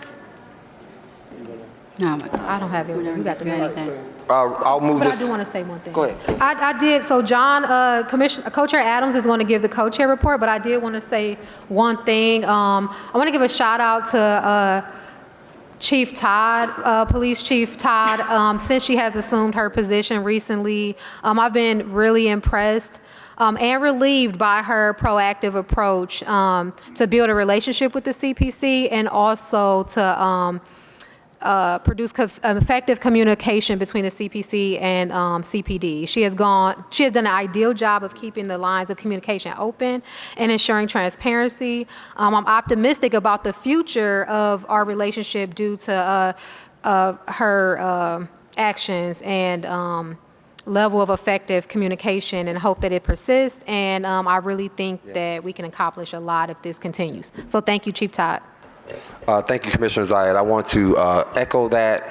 We had a meeting with the chief. She actually requested a meeting with the co-chairs and Edie Goodrick, and we were with the chief and the commanders, and we sort of sat down and talked about sort of how we, she basically sat down and said, this is like a reset button. She said, this is like us starting fresh. We're going to start over. We're going to build better relationships.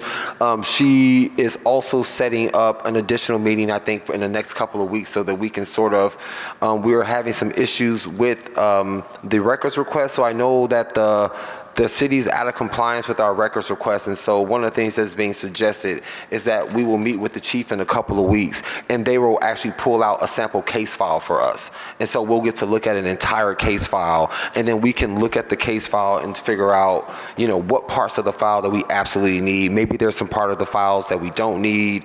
So that will be happening soon as well. And I also just wanted to say, to echo off of Commissioner Zayed, Co-Chair Zayed, is that when this incident happened on 105th and Garfield, she was proactive. She contacted us. She let us know that the investigation was with the county. She also agreed to sort of like keep us abreast of what was going on. And so before that body cam was actually released, she actually contacted the CPC and let us know what was going on. So I think there's good relationships happening with this new police chief. Also right now, in terms of where we are with the DOJ and our records request, we are still, like I said, trying to figure out how to get the records. I know that there was an agreement yesterday that we will get these kind of investigative summaries. So it was expressed to the CDP that we know that they may have to give us a lot of records and it may be time consuming for them, but we still need those records. We still are going to need all of those records to do our Brady Giglio work, to create the public database. So we're at a point where we're trying to figure out what we can get from them now and then what keeps coming in rolling, but it has been expressed to them that we still need all of these records. And the two things I want to mention is that we are close to scheduling a executive committee meeting with all of the chairs and the co-chairs for the commissions to kind of keep us on the same page, and that we also want to remind the public that we are open for office hours from 4:30 to 5:30 every Monday in the CPC office. Thank you very much. Next on the agenda, Executive Director Jason Goodrick is going to give us his interim executive director report. All right, good evening. Thanks to all the new faces that are in the audience this evening. It's refreshing to see so many seats filled. It's been a while. Yeah, you too. So I want two things. First to the co-chairs. We do have to be out of here. We have to close at 8:30. Whenever we're in a rec center, we are under by permit. So we're not in our house this evening, so we cannot go past 8:30. So I hope we get through as much as we can, and I will keep this brief. I am going to stay without going into much detail. Thank you to the commissioners who have supported their staff. I think it's great. It's been a hard year for the staff too, not just for the commission. And for those of you who have taken the time to appreciate the work of the people who lift you up every day, it is very appreciated. So that being said, budgeting has passed council. Our full budget will be released by Office of Budget Management at the city very shortly, which means that we can spend, we have until April. You typically get 25% of your budget to utilize until council approves. Council, once again, this year has put us at the minimum. I'm sure you're all aware. So our request for additional funding to support the community grants program, we did not receive an official communication from them, but I think it was clear from that meeting that was not moving forward and it was not discussed in budget reconciliation. So as far as I'm aware, the budget has been passed, and we are, once again, the 115.5 appropriates a floor for us, and we are, for the last 2 years, it has been clear that the floor is where we are going to be for a minute. So, but it's more than enough money to get through our framework that we have and all of the plans that committees have brought forth so far. And we do have a little left over from the previous year for important projects like our community survey.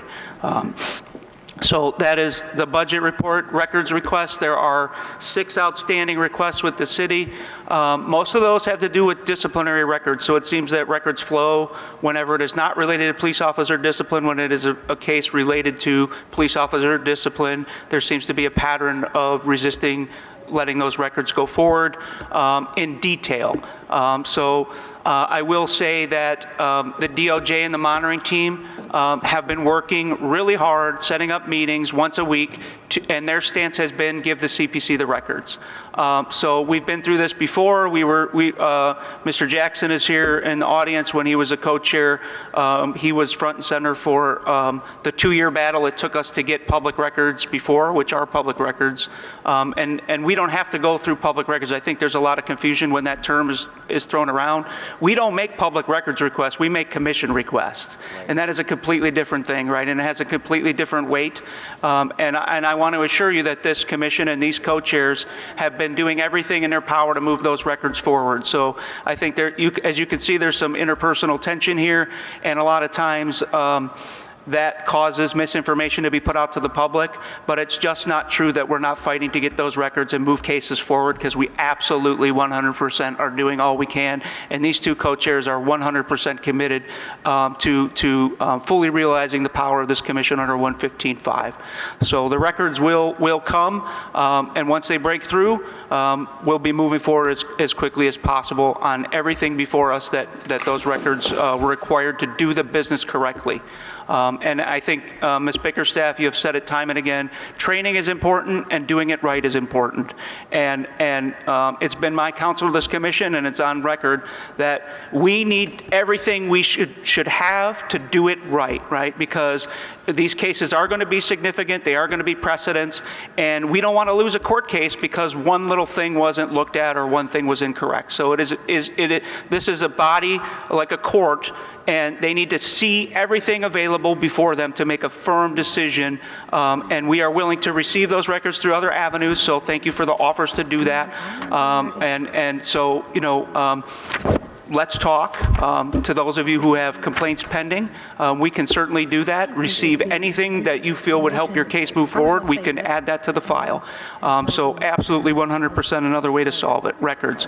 We have 1 vacancy in the office, and we always combine a team of staff to interview and select 1 commissioner, so that there is some joint agreement and so that there is oversight into the staff on who we're selecting for these positions. That is for the senior communications person that manages our web and our press releases and written communications. We went through a round of interviews, and we looked at a couple of candidates, and this group jointly agreed to repost that job and re-promote it to see what else might be out there. That decision was just made today, so that job will be reposted for at least 30 days, so that we can make sure that we have a person that we believe is the right fit, that can work in this environment that, as you can see, can be tense at times, and is able to deliver on that skill set. So that was the determination of that commission, of that selection committee. Thank you for your time, and good evening, everybody. Thank you very much. So now we're on to our committee status reports. Madam Co-Chair, I had requested to ask the Executive Director a question. Oh, sure. I'm going to do this all in one swoop because I know I only have 3 minutes and we're pressed for time. I want you to update us in terms of 2 things.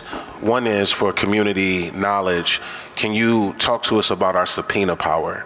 We continue to have a run-in with the administration where decisions are made on the commission side and the mayor chooses to override those decisions. So can you talk about subpoena power for records request? And then I think that, and this is on camera and on the record, we have not seen the mayor yet before this commission. And for him to pick and choose to just meet with the co-chairs, which is fine, I trust y'all, but I think that the entire commission deserves to hear from the mayor on why we're making decisions that we're making. And so do we have the power to subpoena the mayor to show up? Lastly, before you comment, because I just want to get this out the way, staff salaries, when we talk about the pay averages between male employees in the office and female employees in the office, is unacceptable. I am tired of us as a commission talking about it and not doing anything about it. So I'm asking for you to give a report on that. And then in my conclusion, I'm asking the co-chairs respectfully to step up and do something when it comes to the finance department, human resource department, and the mayor at City Hall when it comes to our salaries for our female employees who are tremendously underpaid. So we'll start with the subpoena question. The subpoena, the short answer to subpoena is you have full subpoena power. The part that is missing from the subpoena power is a consequence. So 115.5 says that City Council will set what the penalty is for not being in compliance with the CPC subpoena.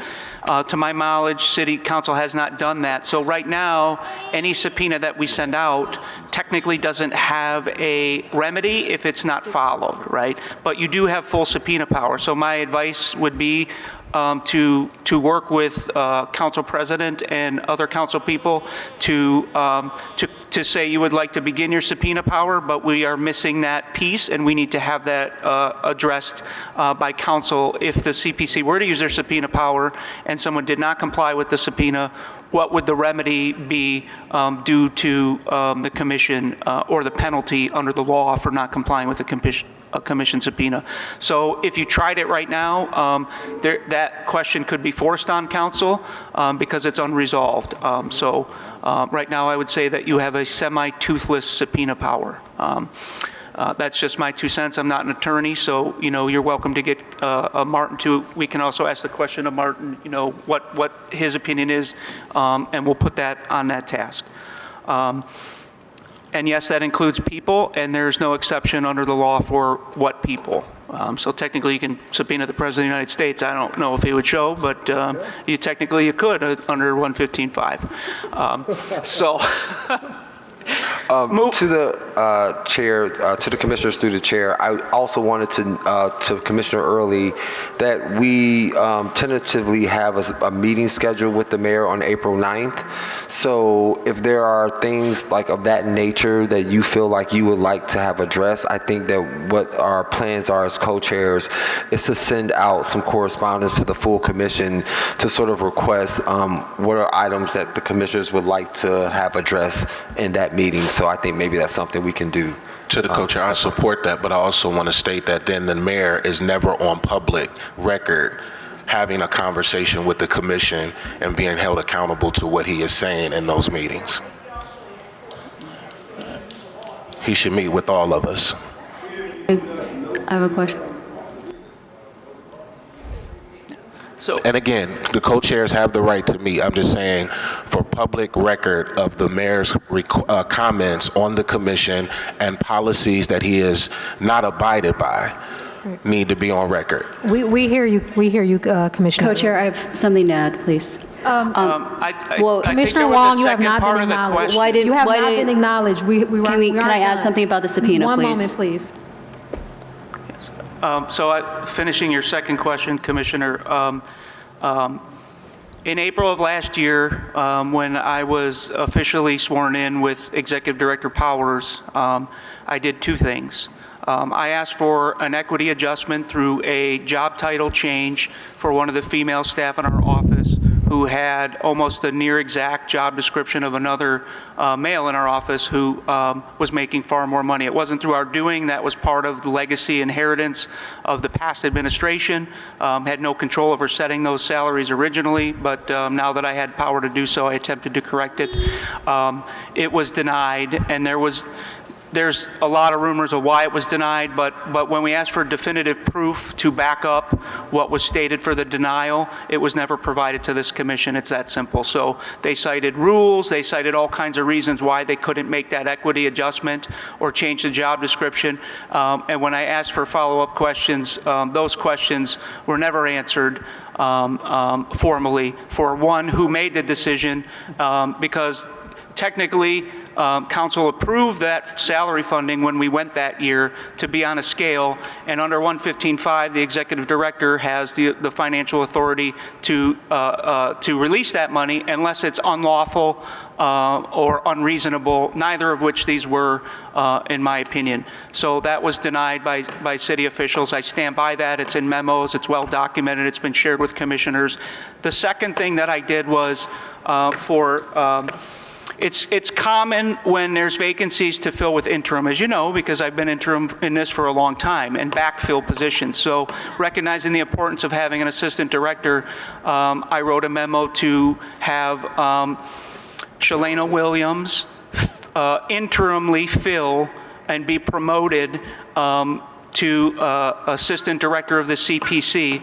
And what I asked for salary-wise is what was budgeted, which was exactly the same amount of money that I was making as an equivalent position. So it would be the equivalency of an administrative manager. Again, it was denied, and the same reasons were given, that there's rules, that they were in violation of rules, that request was unreasonable, et cetera, et cetera.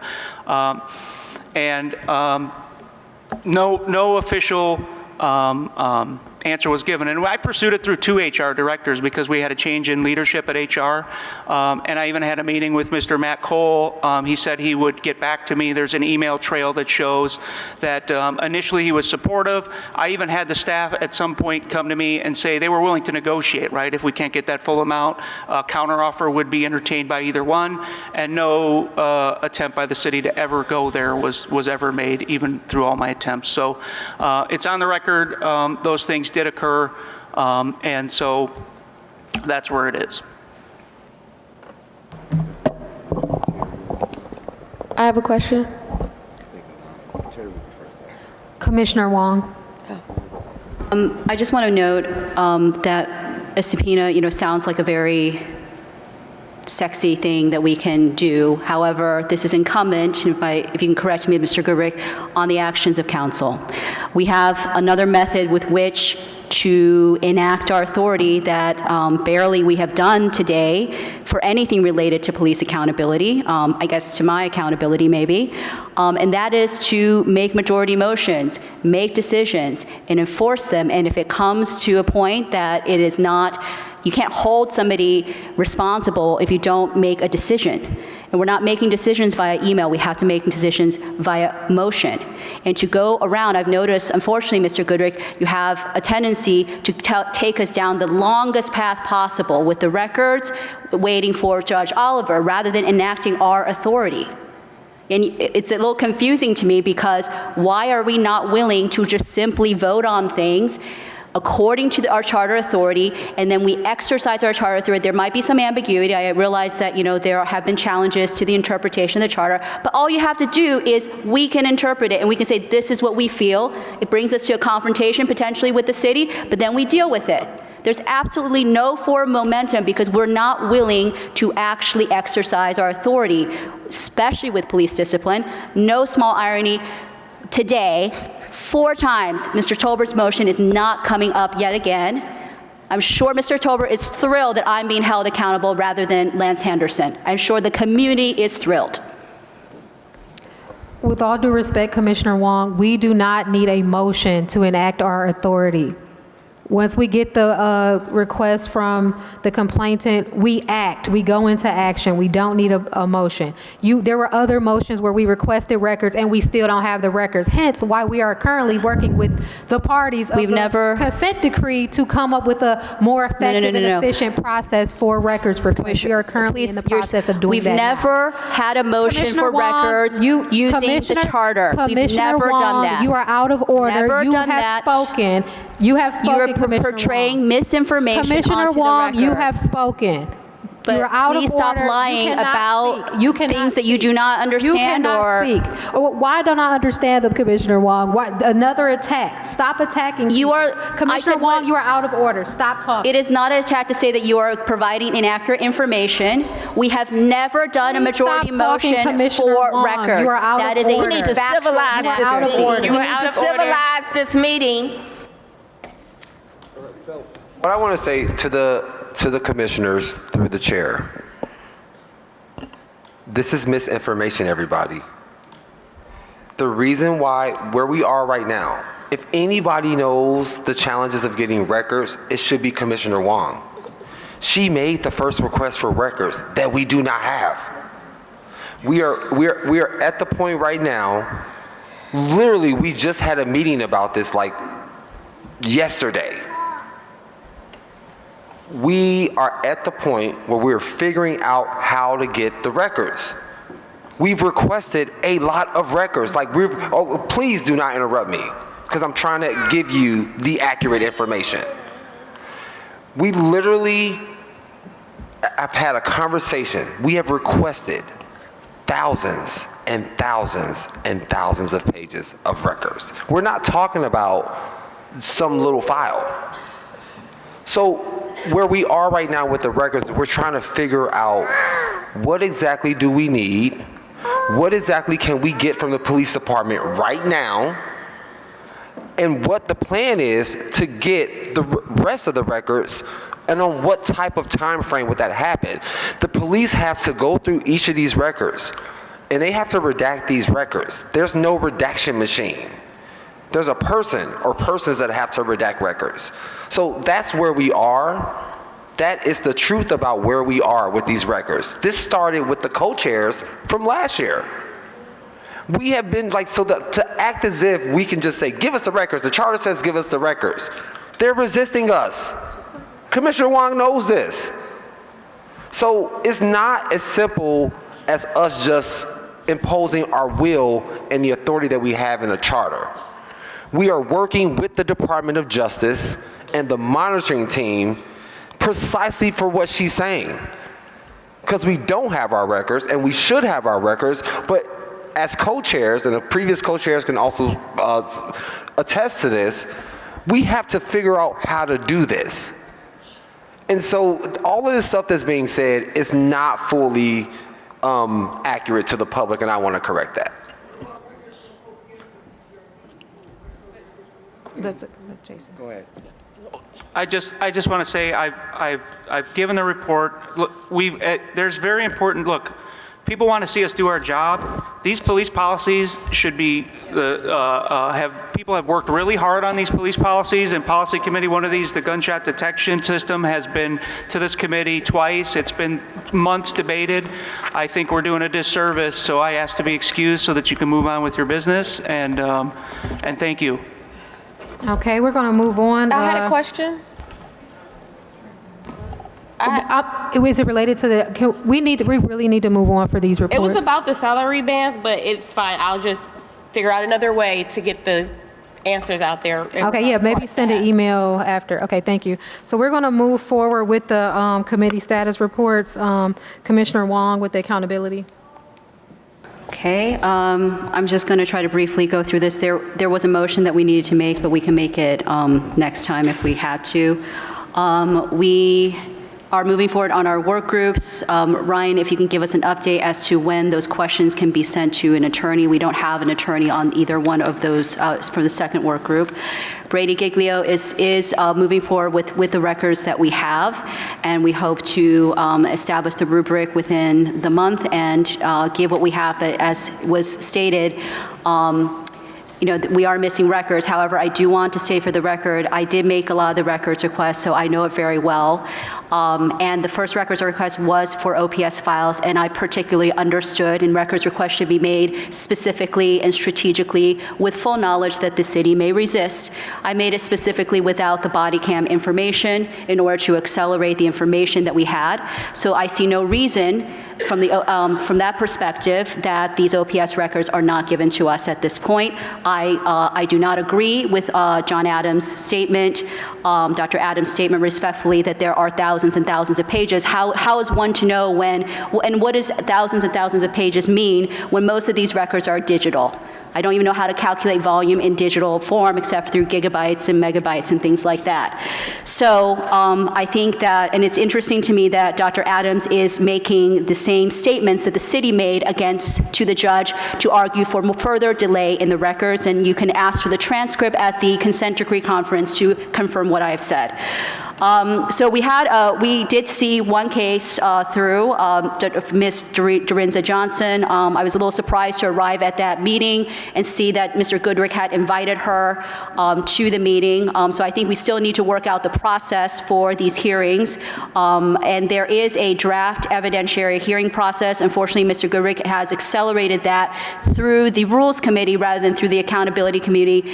I saw it yesterday, and there are vast problems with it. It's, in my opinion, perversions of the charter and also misunderstandings of the discipline system. So I'm going to ask that we look at it through accountability, especially with Mr. Chura, who understands the system very well. I don't know if I need to make a motion for that, but to accelerate a hearing process that is so important to the community and not get the only person that even understands directly from life experience eyes on it is not really proper. So I guess I can make a motion that the recommendation of the committee was that after hearing Ms. Johnson's perspective, that we did not think that this was, and I can type up a report, this was a case that the committee should see. We did feel that she may have another potential claim, and we've encouraged her to go to OPS. Mr. Goodrick, you had stated to me on record that you would be following up with her the next day, but my understanding is that Marcus has not received anything from you. Can you please give us an update, since it's been a few weeks, as to what the progress of Ms. Johnson's additional appeal to OPS would be? As has been mentioned many times, your understanding and your statement of facts is 100% incorrect.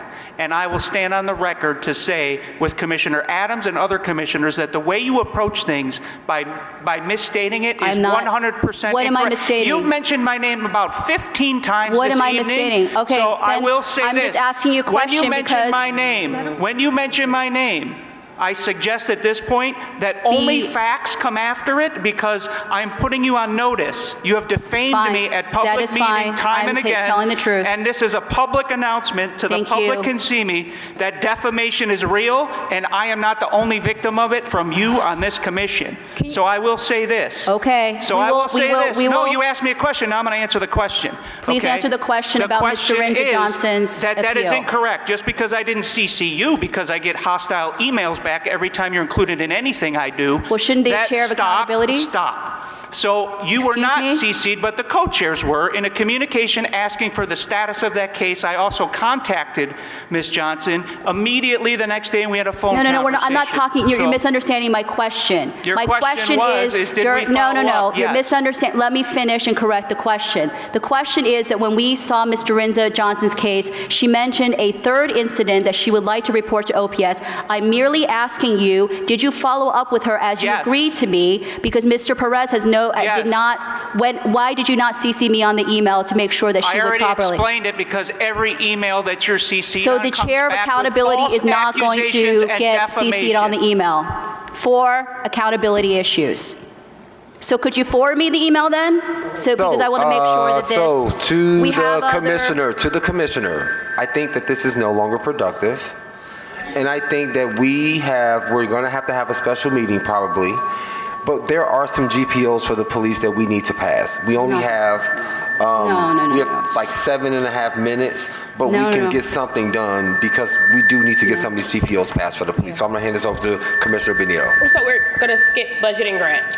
So, because we did not make a motion to skip budgeting grants. So it is, if we're going to I didn't make my motion for Ms. Johnson either. I would like for us to make, it's okay, but I would like for us to at least make a motion to skip budgeting grants, because I've had several questions in regards to several motions put forth, and I've been shut down by the co-chairs every single time tonight. So I'm asking if we're going to skip budget and grants, especially when we have a lot of mischaracterizations being made about salaries and everything else, that a motion be formally put forward and we not skip over it. Because I think the community is caring about where their money is going and their taxpayer dollars. Oversight. So we were not planning on skipping the budget and grants. It was just an oversight on the agenda. Co-Chair Adams, I was making a motion for Ms. Dorinda Johnson. Are we skipping over that too? That was the accountability report. We have to make a motion that the commission accepts our recommendation not to pursue Ms. Dorinda Johnson's case to full evidentiary hearing. That is the recommendation of the committee. If I could have a second, Is so we there can a at least get something done. Is there a second? Mr. Chair. trying to have a special meeting. We're not gonna close I'll out this case. second. Thank you. Second. Okay, is there any debate or comment? Okay. So I'm happy to send out a report about it, but Okay, we're going to call the vote. So just for clarity, the motion that is on the floor, we had the case with Ms. Johnson. It came to the Accountability Committee. The Accountability Committee decided that they would not move forward on the case, and so that's the motion that is with the full commission right now. Right, and I think there's no debate, so we can just move forward with the, okay. Okay, Commissioner Adams? Aye. Commissioner Benito? Aye. Commissioner Chura? Aye. Commissioner Early? Commissioner Garrett Ferguson? Aye. Commissioner Kennedy? Aye. Commissioner Ridgway? Aye. Commissioner Rodriguez? I'm going to abstain. Commissioner Wong? aye. And I, Commissioner Zayed, yes.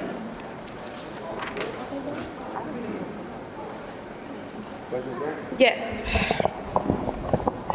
This will be very quick. We did receive information from members at the last budget and grants council that dealt with some of the stuff around the salary, so I would encourage people to go back and watch that. Also, for the Budget and Grants Committee, we are looking at, and people can email us to tell us how they feel. When it comes to the grants this year, there's a proposal to allow one entity to take the money and manage the grant for us as through a contract, and we put out an RFQ, and we select the organization that has the best reputation and has the best plan on how they're going to administer those grants to the community, and we will pay them a reasonable fee.